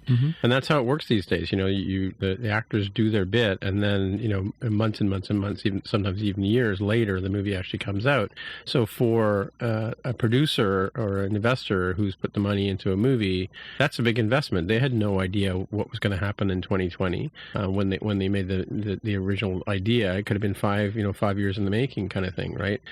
You've got it now. It's sitting on the shelf. If there's an opportunity to show it at an ad hoc drive-in, or on Disney Plus, you make that deal and you get some of your money back, right? Hopefully, because how many movies are out there that actually just completely lose money? Lots, right? We hear stories of this all the time about something that was huge budget to produce, and then they're a flop, as I'm doing air quotes, flop at the theater, right? And then hopefully they live another life on Netflix or whatever. But because who knows? We don't even know what Netflix pays these people for these shows, right? Anyway, what do you I think it's a gamble, and they got to put it out. I mean, what are you going to do? You're not going to sit on Wonder Woman for 5 years and wait for everything to get back to normal. Well, and the big picture of it is the really challenging part. The big picture is, these movies are made by corporations. Corporations have bottom lines. The bottom lines are investors. That we're talking about tens of thousands of jobs. We're talking about people's livelihoods. We're talking about huge corporate ramifications. Some of these things are what feed the beast, and you can't not make the $1 billion that they need to make off that. Otherwise, you can't fund the next thing. So at a certain point, it's going to become, the model has to change somehow, whether that is going to more of these, hey, it's available exclusively through our service.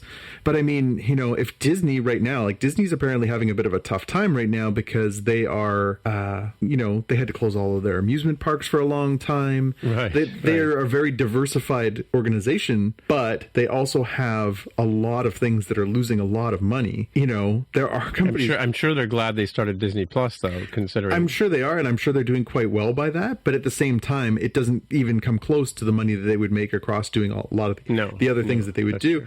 True. It's funny, we were talking about Apple earlier. This may lead to a situation where places like Apple that are due respect to Apple TV Plus got their toe in the water. Yeah. It may open an opportunity for them to get deeper into the game, because some of these places may not be able to sustain.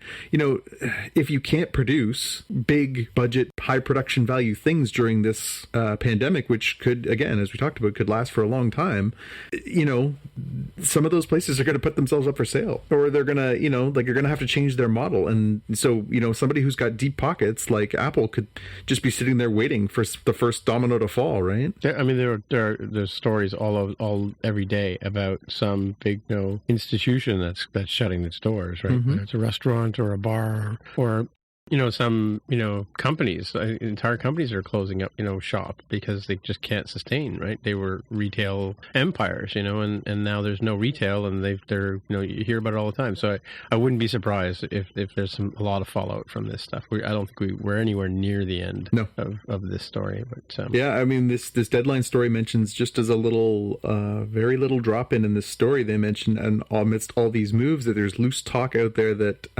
Pixar's next movie Soul could go straight to Disney Plus. I mean, we already got that a little bit with the most recent one. I can't remember what it was called. It was good. The one about the two brothers in the van who go on the Dragon Quest. Yeah. I know what you mean. It was, it was pretty shortly after it had been in the theaters that it was sort of rushed onto Disney Plus.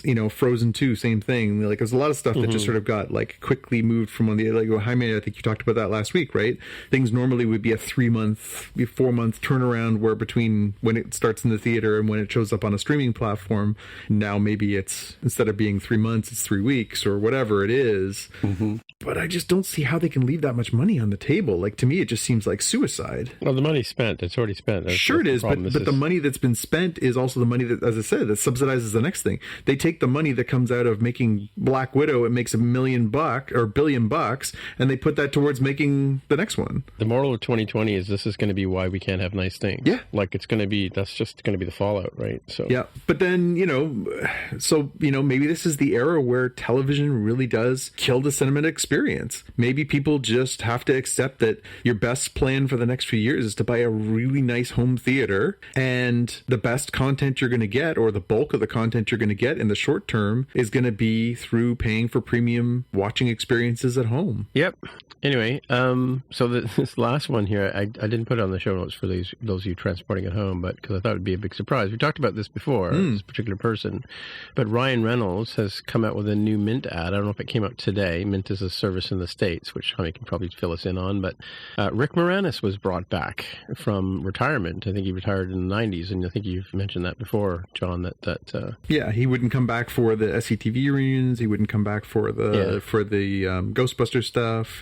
He said, I'm done. Yeah. Apparently, well, the news is they were saying, as I was waiting for you to finish here, I saw a clip saying something about him doing the Honey, I Shrunk the Kids thing, or appearing in a cameo or whatever. But yeah, it's just funny. He just makes a quick appearance on this thing because Ryan Reynolds talks about in the Mint app, the joke is we've been waiting a long time for something like this, and here's something else we've been waiting a long time for. So Mint is a mobile service in the States, Jaime? Mint Mobile, not to be confused with Mint, the Intuit product. Thing, yeah. So Mint Mobile, $30 a month, I think, is a decent rate or a really good rate or whatever. But it's one of those MVNOs, mobile virtual network operator, and so they build on top of probably AT&T, Verizon, or T-Mobile's network. The idea being that hypothetically they can give you a lower cost product, presumably with sort of less of the hand-holding that you would get from the customer service for the bigger ones. I don't truly understand how it works to have the underlying mobile network make money while there is a low-cost service sitting on top of it. But yeah, I've heard of Mint Mobile and was definitely very surprised to see Rick Moranis make his return, I should say. So basically it's unlimited plan, offers talk, text, and data for $30 a month, which is, speaking as a Canadian, a phenomenal amount of money, even if it's in US dollars, right? Yeah, I mean, we may have mentioned it in the past. I'm sure you probably mentioned it on your other pod that the Canadian rates are ridiculous compared to American, what the payments are for monthly services like that. All right, enough of the doom and gloom. Let's get to the point. This is the point of the show. We're going to talk about Lower Decks, the episode 6, Terminal Provocations, and it's my turn to take the reins. And I struggled to watch this one because I was under the weather today, so I'm going to try my best to get through it. So we start off with a gang in the Lower Decks in their bunk area, which is a hallway, I think, if I'm not mistaken, right? Imitating warp sounds, and it starts off with Boimler making a sort of whooshing noise, and they sort of say, "Are you making like a warp engine noise?" He goes, "No, I'm imitating this, and this is Voyager, how Voyager sounds, and this is how Cerritos sounds." sound, and they all start jumping in with their favorite whooshy sort of noises. And as they do this, Commander Ransom comes around the corner and suspects that they've all been taken over by some, space virus, and calls security and tackles Boimler and points a phaser at him. That's the cold open, as it were, right? And turns around, Shax is doing a security log for this episode at the very beginning. They're in a standoff with a Drukmani junk trader who has got his eye on some abandoned Starfleet trash, and they say that we can offer you a finder's reward for this, and this leads into some choice words being thrown back and forth, and eventually the junk traders lock their tractor beams onto the junk, and at the same time our captain grabs and turns on their own tractor beam, so the two of them are having like a little tug of war in the middle there, and Shax is just chomping at the bit. He wants to fire on them right away, and Captain Freeman doesn't want to engage. She's being very Star Trekky and very politically correct. We flash back down to the lower decks, and we see in the what do you call it, the place where they eat, Fletcher, this new character they've introduced. I believe it's played by Tim Robinson, I'm not sure, is power scooping. He's got his mouth underneath the replicator, and as some sort of soup or something has been poured into his throat. And in the foray that happens, Mariner ends up bumping the Dr. Cat, which I can't remember her name, into her nachos, and who's really annoyed and says, "Do you have any idea how hard it is to clean cheese out of fur in a sonic shower?" So she apologizes, and she says, "I know you're ne'er-do-well, and why don't you go work at Starbase 80?" And they all go, "Starbase 80? That's such a low blow." And then she's throwing back, "I didn't know that cats ate nachos." And so Fletch, being the pleaser of all, he comes in and he hands the Doctor a new, freshly replicated plate of nachos with a special kind of cheese on it. And as she walks away, he seems to be like a sort of a pleaser kind of guy, right? And he turns back to Mariner and says, "It's just a cat in a coat." Yeah. So, and Boimler says, "Yeah, I met him. We met at the academy, and I remember, he was always sort of watching out for me." And he goes, "Yeah, I remember the time the Nausicaans wanted to eat your heart, and yeah, you convinced them it'd be better to spit in my face." I was lucky you were there, right? So, and he makes a comment about, it's okay about the Doctor. He says everybody has some good in them in Starfleet, even Boimler, and they all go ha ha ha and laugh, right? So Tenny, is it Tenny? Her name? Tendi and Rutherford are wondering what's in the cargo, and they're sort of speculating on what could be in there. And Rutherford says, "Yeah, we'll probably just have a spacewalk to walk over and catalog the stuff." And Tendi goes, "Spacewalk, really?" nervously, and she admits to Rutherford that she never finished her spacewalk unit at the academy when she was in training. And why didn't I confess? And they gave me a B, and I never said anything about it. And he goes, "Oh, it's pretty simple. You just float and magnet." And he offers that he's got a holodeck program where they can go, and he can train her on how to do the spacewalk. And it's not just for hanging out with famous people, and he rattles off like Leonardo da Vinci and all the characters you've seen in the holodeck over the years. Stephen Hawking, and Socrates and all that kind of stuff, and so on and so forth. And then so they're cleaning cores out of these cores, and Mariner asks, "So why would you call something a core when there are like a million of them, and they're replacing all these chips in them, and they're going to miss the choo-choo dance, which they want to go to?" And of course, Fletcher, being the pleaser, says, "Well, why don't you guys I'll finish up all this work, and you guys can just go get your choo-choo on." And so they run off to the dance, and with the rest of the lower decks crews, as it were. So Rutherford goes into the holodecks and loads up Training Beta 2.5 and introduces Badgie, who is like the Star Trek version of Clippy. Yeah. And of course, Badgie is portrayed by Jack McBrayer, and he says, "Can I teach you a lesson?" And they decide they want to do. She says, "Can you teach untethered cargo retrieval, spacewalk kind of thing?" So they get outfitted into these space suits, and they basically start floating around, and she tries they try to move apart, and then their magnetic boots end up sticking together, and they look into each other's eyes for a short moment there. And just a side note here, I don't know if you remember, but Dr. Bashir, the guy who played Dr. Bashir, it was the guy who played the English dude on Enterprise, said the worst days on the call sheet was when he would read the list and it would say, and they walk in with their spacesuits on. He said those were the most uncomfortable uniforms or costumes that they had to wear, and he used to hopefully see how many pages they had to wear this stupid suit for. But apparently they were really hot and uncomfortable. Anyway, so back to our thing. Rutherford loads up the program. Of course, you get Badgie sort of frozen there with a loading progress bar. One of my favorite things in computer use as they wait for to load the program. And of course, it takes a good amount of time. And she says, "Yeah, look at him trying there." Like you wouldn't expect the things would be loading and that far in the future. And then he says, "Oh, I forgot to load the garbage and the random garbage." And so he goes into this frozen loading moment again with a big smile on his face.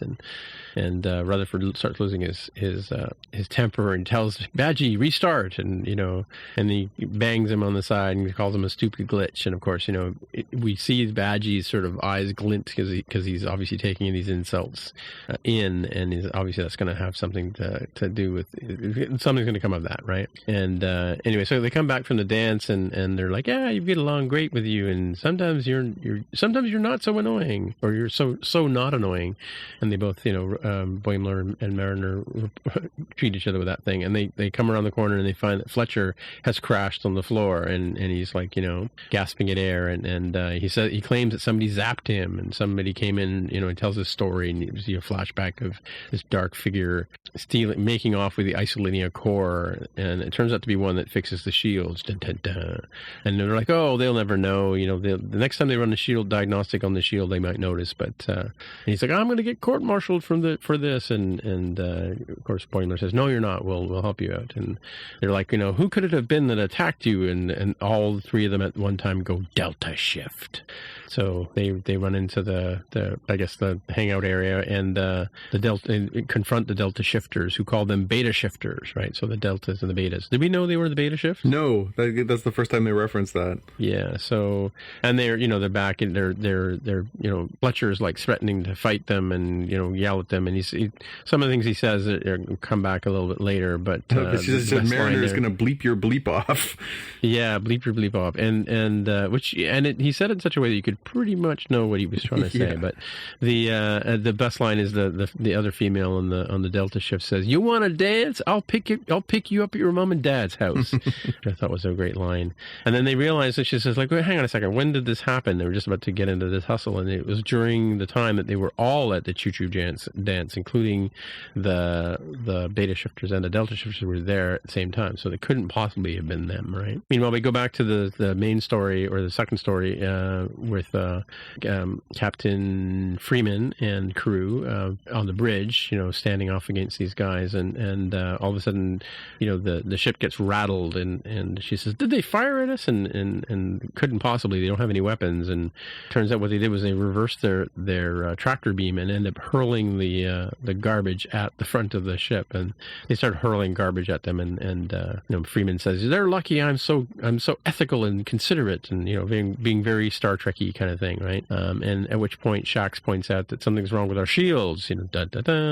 They're fading faster than they should, and obviously something's wrong. So during the whole kerfuffle there, the ship starts to take on some damage and things break down. And she says, "We'll have to find a way to end this peacefully. We're Starfleet, damn it!" She refuses to fight with them. And meanwhile, the whole bridge crew are like, let's open up all the guns and fire at them. And of course, Shax says, "I've been good all week. Let me have this," right? Anyway, so as the ship loses power and shields and resources, it turns off the non-essential power is turned off, and one of the things, of course, is the holodeck. And so as Rutherford's yelling, "Computer end program," the program can't end, and so the safety protocols are announced that they're disabled, and Badgie gets angry and starts attacking Rutherford now that the safety protocols protocols are gone. And he's like, "Can I teach you a lesson?" And and he starts attacking and biting at Rutherford. And so Rutherford quickly thinks, let's switch from the space thing where Tendy's at a loss and switch to launch Bajoran Marketplace. And they end up in Bajoran costume, and they throw costumes at each other. And Badgie starts to get real hostile. "I'm going to rip your eyes out." And fun fact, I'm going to rip your eyes out. Fun fact, yeah, I did miss that part. And they're back on the bridge, they're begging for a fight, and the Captain Freeman says, "Evasive pattern Sulu Alpha," and we want, we're not fighting you, and the guy says, "Avoiding damage is fighting," and we can talk this out. And of course, they bleep you is his response about talking this out. Anyway, so Fletcher's like, "We got to report this. We got to come up with a story about how this happened," and they're all worried about it. And as they're talking, Boimler notices that the core is sitting under a blanket on Fletcher's bunk, and he's like, "Yeah, those freaking aliens, they set me up. They're trying to frame me," and he tells the story of what happened. Was he thought, this is going so slowly, I could speed it up if I was a little smarter. So he plugs himself into the computer and tries to have the computer make his brain smarter. And what ends up happening, of course, typical trope. The core gets some of his brain patterns, and the osmosis is reversed, and the core becomes sentient and that kind of stuff, right? And I broke it, and I peed my pants, and Mariner says, I don't know what to do with that.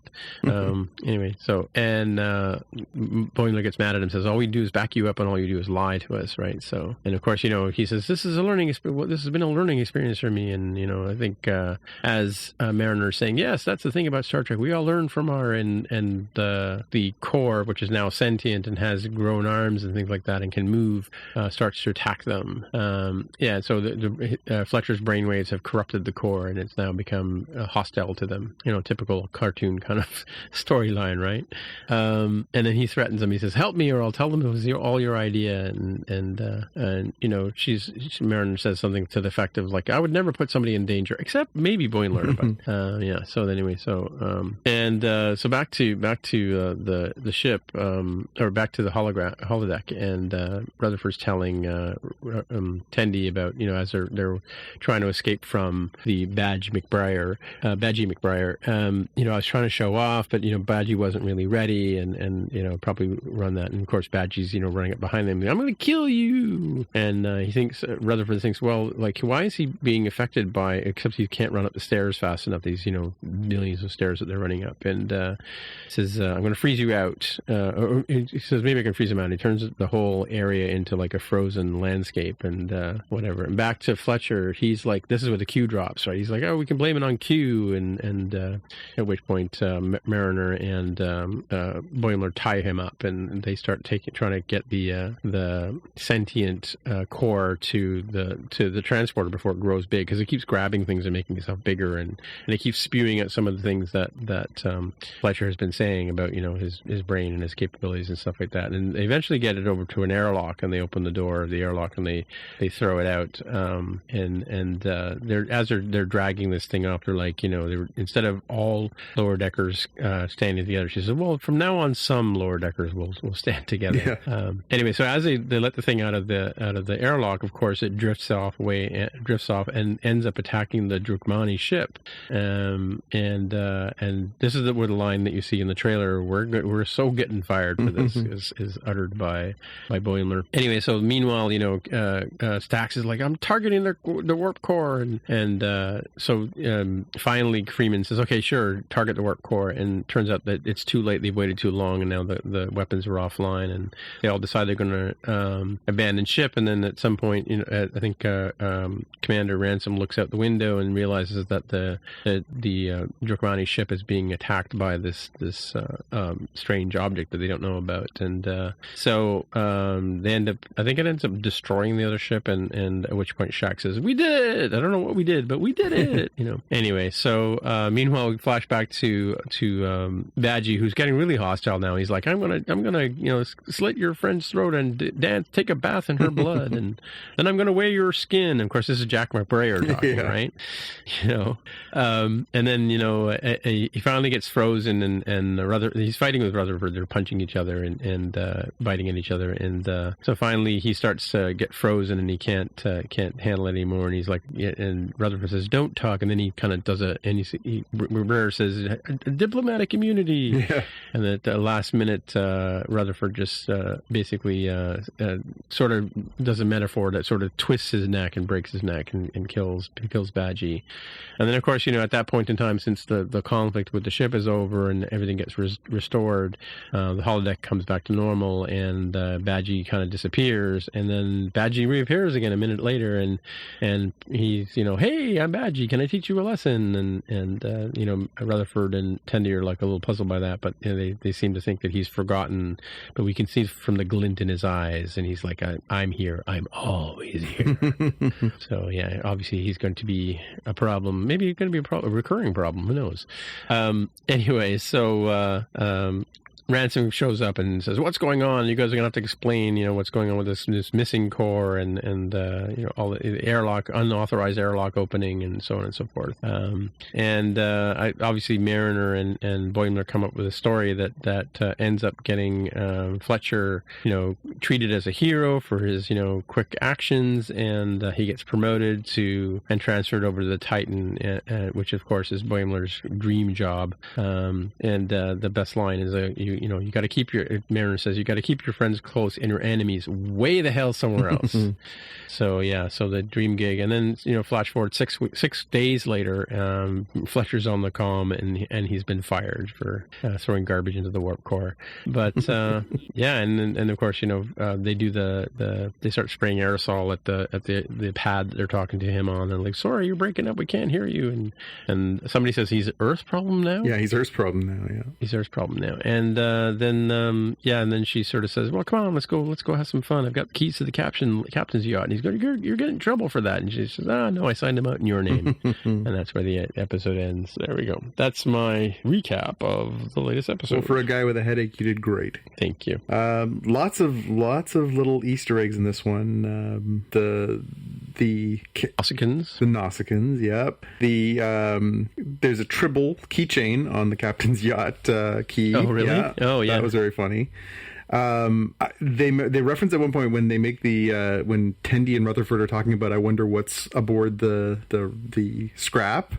I wonder if it contains frozen princesses, which is a reference to there's a couple of different episodes, one of TNG and one of Enterprise, where there was cryogenically frozen people that they find. Right. Yeah. Yeah. Which again is kind of a Star Trek trope.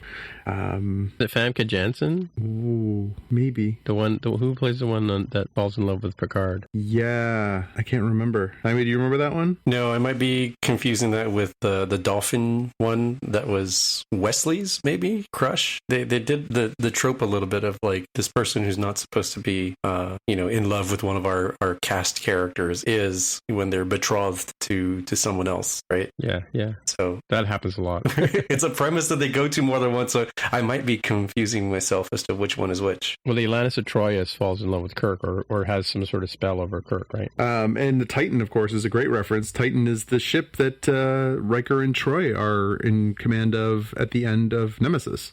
So that's Riker's ship that Fletcher gets transferred to.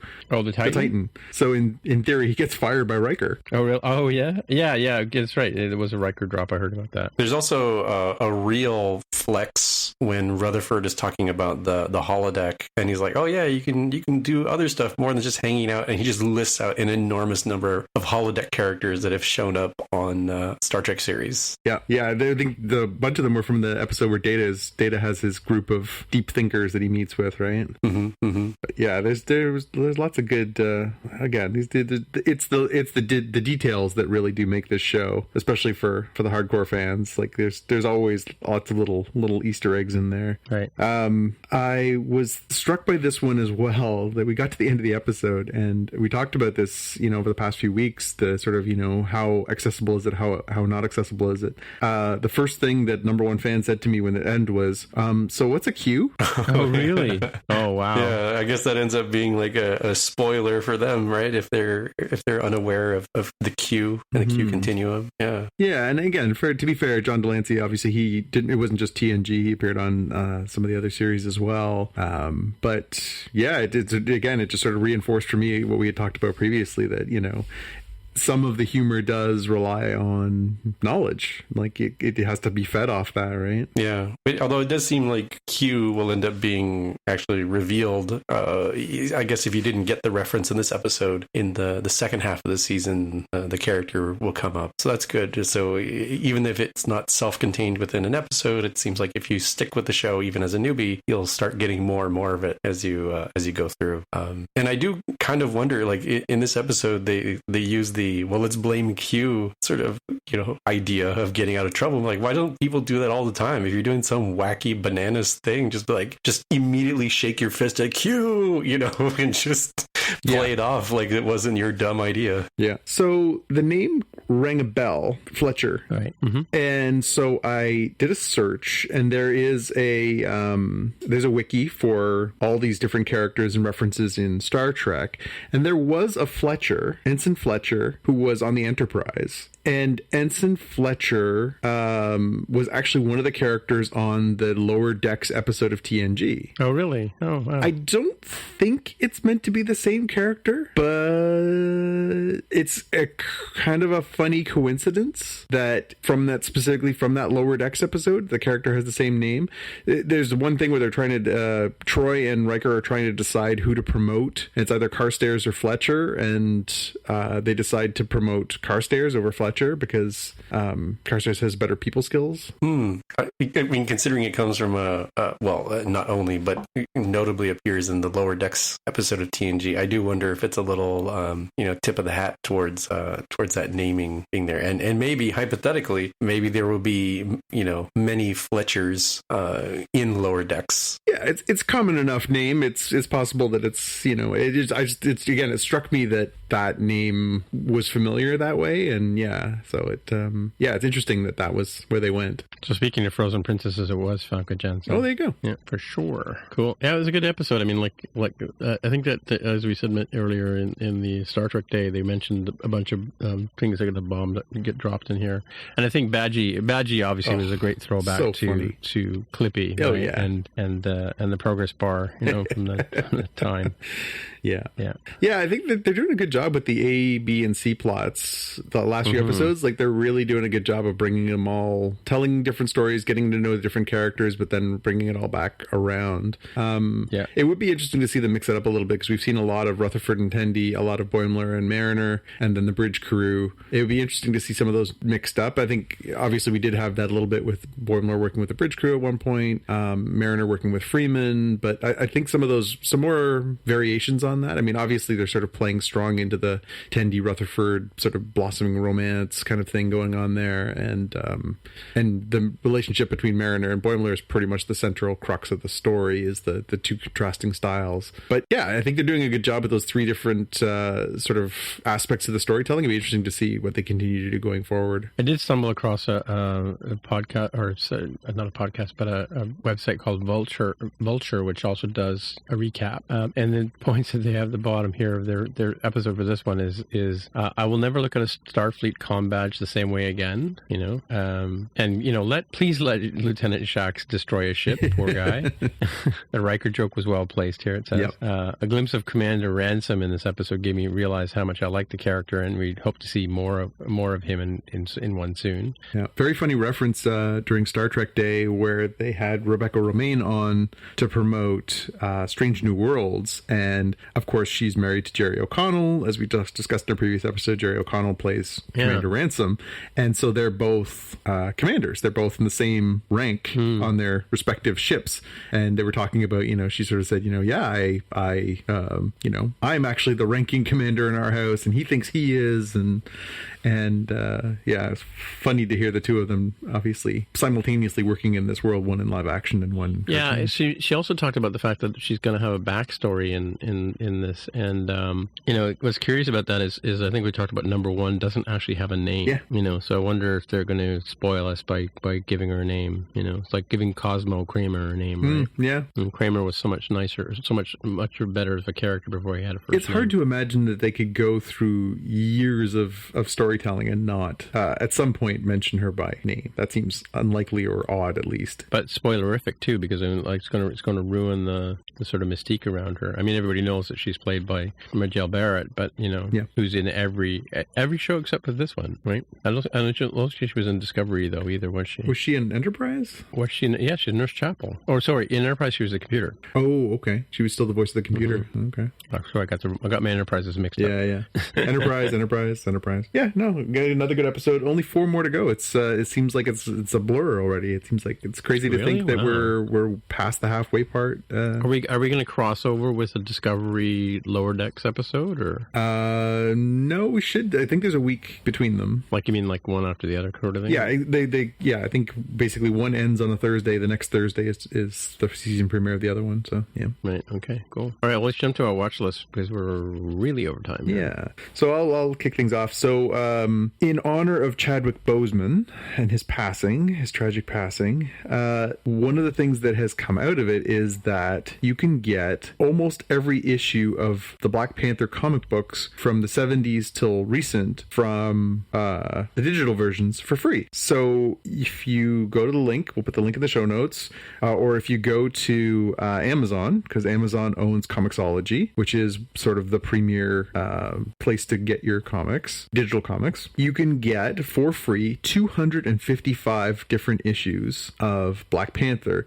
The value of that, if you were downloading them and paying for them, would be over $500. Wow. And it's comprehensive. It's all the Jack Kirby stuff from the 1970s. It's all of his independent series from the 90s right up until the current stuff. Really, really excellent stuff. Like really cool storytelling in some of them. I have like the actual issues for a bunch of this stuff. And at the low price of $0, I enthusiastically recommend, grab all of it, read what you want. It's not going to cost you anything but a bit of time. And, celebrating T'Challa and celebrating Chadwick Boseman's wonderful performance is, it's a lovely thing that they've done this to let people see more of the character and take advantage. And these end up linked to your account, I'm guessing, and then you can view them from there. Okay. Yep. Yeah. They've done over the past 6 or 8 months, they've done a bunch of free different things. Marvel in particular has done a whole bunch of free stuff, which is, it's been nice. They've been doing sort of little, 6-issue runs and stuff like that, some classic stuff, some modern stuff, so that you can sort of get a taste of some of the series. But this is the most sort of comprehensive free thing they've done in a long time. As far as the quantity, again, it's a lot of content. If you enjoy the character, or even if, again, you want to get to know the character better, it's a crazy amount of content to get for nothing. And you just head over to Marvel to get it, or? You can get them. So Amazon owns Comixology, so you can go to, you can't actually download onto the Comixology app. You have to actually get it through your Amazon account. So there's a link in the link that we'll have in our show notes, the Kinja Deals story, and it'll take you right there. I'm clicking, but nothing's happening. What? I mean, I opened the link, but let's see. Yeah, so you open the link, it takes you to the Kinja story, and then if you click on the more than 200 Black Panther digital comics link here, it should take you. Yeah. Unless it did. Yeah, mine shows up. It looks kind of like an ad. It says free Black Panther digital comics, and then says Geo Media may get a commission. And that one brought it up, and there's 256 entries, I think, if I'm reading this correctly. And one of them is actually not Black Panther. I found that out in going through it. Yeah, one of them is actually, it's something else. It comes up under that search. But yeah, 255 books you can get that way. And yeah, you have to put them into your shopping basket, and then you have to check out, and the checkout cost is $0.00. And then it just tags them into your, if you have a Comixology account, it just tags them in there, and they show up in your queue. And yeah, you can, doesn't matter which order you download them in, you can order organize them from there into your separate series folders and stuff like that. And yeah, like I say, it's pretty cool to have all of those stories. I haven't read all those stories, and I think a lot of people wouldn't have read all of those stories. So yeah, pretty neat. Yeah, it's just weird. This link is just not working for me. None of these links. Well, let me see if I can find it again. It's conceivable that they've taken it down, but that would suck. Well, a lot of things are coming up green, like as if they're... Oh, there's a free... Is this one here, maybe? Oh, it looks like an ad. I see what you're saying. Yeah, for mine, I was like, where's the link? I was like, oh, it's this thing that looks like a banner ad. It was a little non-obvious for me, at least in how it rendered for myself. Does Amazon.com or Amazon.ca will work? Don't know. Let's try. See what happens. Scan fingerprint. We'll try the .ca one. Yeah, that seemed to have worked. Okay. What's next? My pick is a YouTube video called Comedians in Space Killing Klingons, which is a riff on the Jerry Seinfeld Comedians in Cars Getting Coffee. And in this case, It takes classic TOS original series footage and uses deep fake technology to put the faces of Jerry Seinfeld, Adam Sandler, David Spade, Tiffany Haddish, and Ken Jeong as characters on the Enterprise, more specifically replacing Kirk and McCoy and Spock and Sulu and Uhura. And it is kind of scarily good. Like, it's not perfect, I'm not gonna lie, but you look at it and say, my gosh, the technology's gotten really good to make this thing, kind of passable. Yeah, I'm totally gonna watch that when we're done. All right. My pick is a quick one. I was watching all those trailers, and I didn't even know about this show, but it stars the girl from, I can't remember her name now, the actress Millie Bobby from Brown.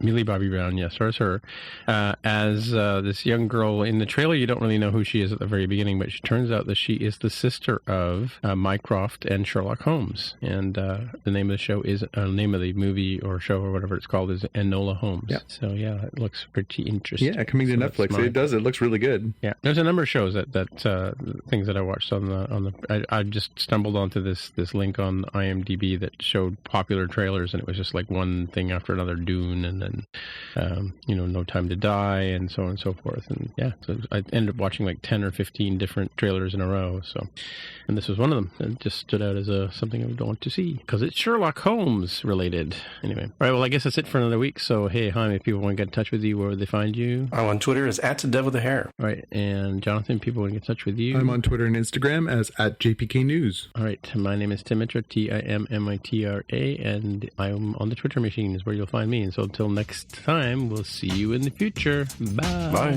Bye. You've been listening to the Spockcast podcast.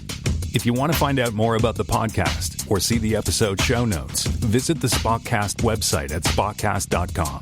You can get in touch with us on the website or follow us on Twitter at Spockcast. If you have feedback or questions, send us a tweet with the hashtag AskSpockcast. If you like the show, please consider recommending us to a friend, writing a review on iTunes, or pledging any amount at patreon.com/Spockcast. You can find details on how to help us on our website, spockcast.com/sponsor us. Thanks for listening, and we'll see you in the future.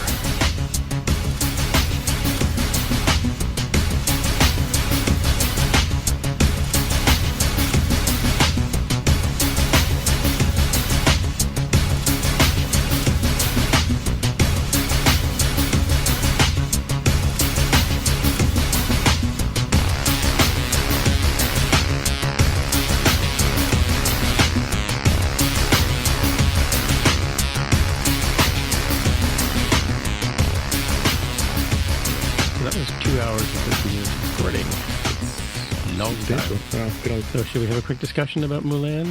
Yeah. Well, first I'm going to do a real time update. Follow-up? I put in the link to the Star Trek wines. Mm-hmm. I saw that. Yes. Yeah, $50 for a bottle of wine. What? $50. But that's a Canadian, or no? I think this is American dollars. Yeah. So how do you get it into You Canada? cannot. It says only available in the United States. So Jaime, you're going to have to be our go-to guy for all Klingon wine acquisitions. Just acquire and then export. Yeah. Yeah, it's not cheap. Like if you go through this link, there's like all kinds of stuff. You can order like multi-packs, one that has all 4 of the different bottles, and they look great. Like I must admit it, as a collector's item, they're pretty kind of cool, but not cheap. If you want to get the 4-pack that has sort of one of each of the Sauvignon Blanc, the Zinfandel, the Chateau Picard, Bordeaux, and the blood wine, it's $190.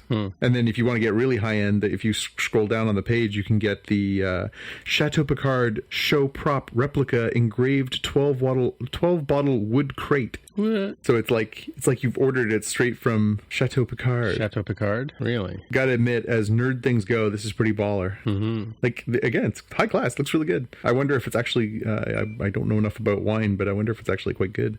What, Cabernet Sauvignon? Well, I mean, these are, actually looks like they are real French wines. It's not like it's, swill. So, yeah. But yes, let's talk about Mulan quickly, because we have talked about this in the past few pods. This, of course, this Mulan movie that was supposed to be out in the theaters. It was a big, huge production, cost a couple $100 million to make, and it was supposed to be this big, summer event movie for Disney. And in the end, they decided, you know what, it's not going to work out, so we're going to put it on Disney Plus. So now you can get it there if you're willing to pay this premium fee for it.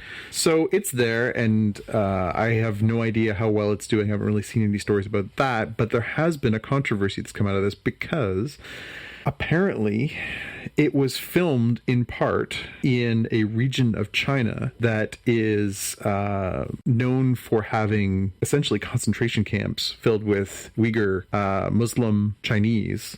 And so I guess people noticed it because it was going around on social media. People were saying, oh, it actually says special thanks to 8 government entities in the Xinjiang region of China. Xinjiang is where there is believed to be over 1 million Muslims, mainly from the Uyghur minority, detained in detention camps with reports of brutal re-education techniques, forced sterilization, and even death. And it says in the credits, filmed extensively in Xinjiang, which the subtitles refer to only as Northwest China. So there are some places online, there are people on social media who are calling for a boycott of the film, a boycott of Disney Plus, for some sort of acknowledgement from this huge corporation that seems like it's pretty cozily getting into bed with rather complicated political situation in China. And it's sort of spilled from being this sort of, bit of a mess because it was supposed to be a big movie to now turning into a bit more of a controversy. What do you guys make of all this? So it's banned by the Chinese government, or? No, I don't think it is. I think that this movie was made in cooperation with the Chinese government. I think it was kind of the point, was it's supposed to be set in China. It was filmed in China. It's including a lot of Chinese cast. I think the issue that people are having is that Disney sort of knowingly did all this, including filming in this location, either turning a blind eye or with the knowledge, a forethought of what's happening to the Uyghur people in this area. Yeah, that's a super complicated one because of I'm not familiar with that region. I don't know if it was weird coincidence and that happens to be an area that would make sense for scouting the movie, or if it was more manipulated from the agency side to say, hey, what gives us good PR for this region that is going to have bad PR otherwise? Let's have this movie filmed here. I'm unclear whether it's unfortunate coincidence or more manipulation on the agency side. But nevertheless, I think it's fair to agree with folks to say that, Disney knowingly got into this, right? They didn't have to. They could have shot it in Vancouver and Toronto like everybody else does, right? Right. I don't know. That's a rough one. Yeah. And as the story points out that you'll find in our show notes, the star of this, whose name is Liu Yifei, she apparently came out and said that she would support a boycott of the film because of the crackdown on democracy in Hong Kong. Oh, that's pretty interesting. I normally wouldn't expect that, since I assume they might have family in China and it gets real dangerous to go against the party line. So that one's, again, very, very, very interesting. Yeah. This was last year. She posted an image on Weibo, which is it's basically their version of social media. I support Hong Kong police. You can beat me up now, alongside the hashtag I support the Hong Kong police. And basically talking about how there's been this sort of whole movement around trying to leverage the it says there really hasn't been a lot of traction on that front, but I wonder if there will be any kind of traction. I don't know if many people will be dissuaded or will think harder about their choices and some of the political political ramifications, but it does open kind of an ugly kettle of fish for a company like Disney that does not really enjoy controversy or wading into the mire a lot. They fancy themselves very much as a family company with, trying to sort of stay above the fray. This is very much in the fray for them. I don't know. Does it change your perspective? I mean, this is a good question, I guess, on a broader sense. If you knew that they were going to places like Xinjiang to make movies, if you knew that, I mean, obviously courting the Chinese market is something that every business does in its own way now. There's just too many people there and too much money you can't be ignorant enough to think that lots of organizations aren't in bed with the Chinese government in different ways, but does it change what you think about the movies or the products that you consume, knowing that there is this sort of air around some of the products? I mean, I guess this expands into the bigger conversation of, child labor in other countries, or, you know what I mean? Like, there's all kinds of very complex things to try and wrap your head around when it comes to the products that we enjoy, the way that we consume information, all these different things. This one's just in a very overt way, right? Mm-hmm. Yeah, that's a rough one. I don't know. I'll have to think about this one a little bit. I think first blush, it certainly makes me say, well, I certainly wouldn't pay the $30 now, right? Like, and then maybe not even Disney Plus, just have it, I'll watch it when it comes out on cable or something, on a Sunday afternoon in the background, and it's essentially free. So I guess I'm probably participating in dollars, but very minimal dollars at that point, right? It's advertising and not. But does it motivate you enough to say, I'm just not going to watch it, or I'm going to tell people actively, hey, maybe no one should watch it? Right now I'm I don't know, maybe I'm just not feeling the fiery passion of anger, but it's giving me pause, so maybe I'll feel differently after sleeping on it for a bit. Yeah. I don't know, I think I'm hard pressed to watch the movie as it is, so. Yeah, this was the tipping point for you? Before you were like, not really, and now you're like, really not really. Yeah, no, I mean, I don't know. It's kind of hard to say, right? So, yeah. Yeah, it's complicated. Like I say, it went from sort of a story about, a complicated financial situation to now a complicated political situation. Well, yeah, and we things like this come up frequently, not all the time, but controversial movies or controversial productions and that kind of stuff, right? So interesting. Yep.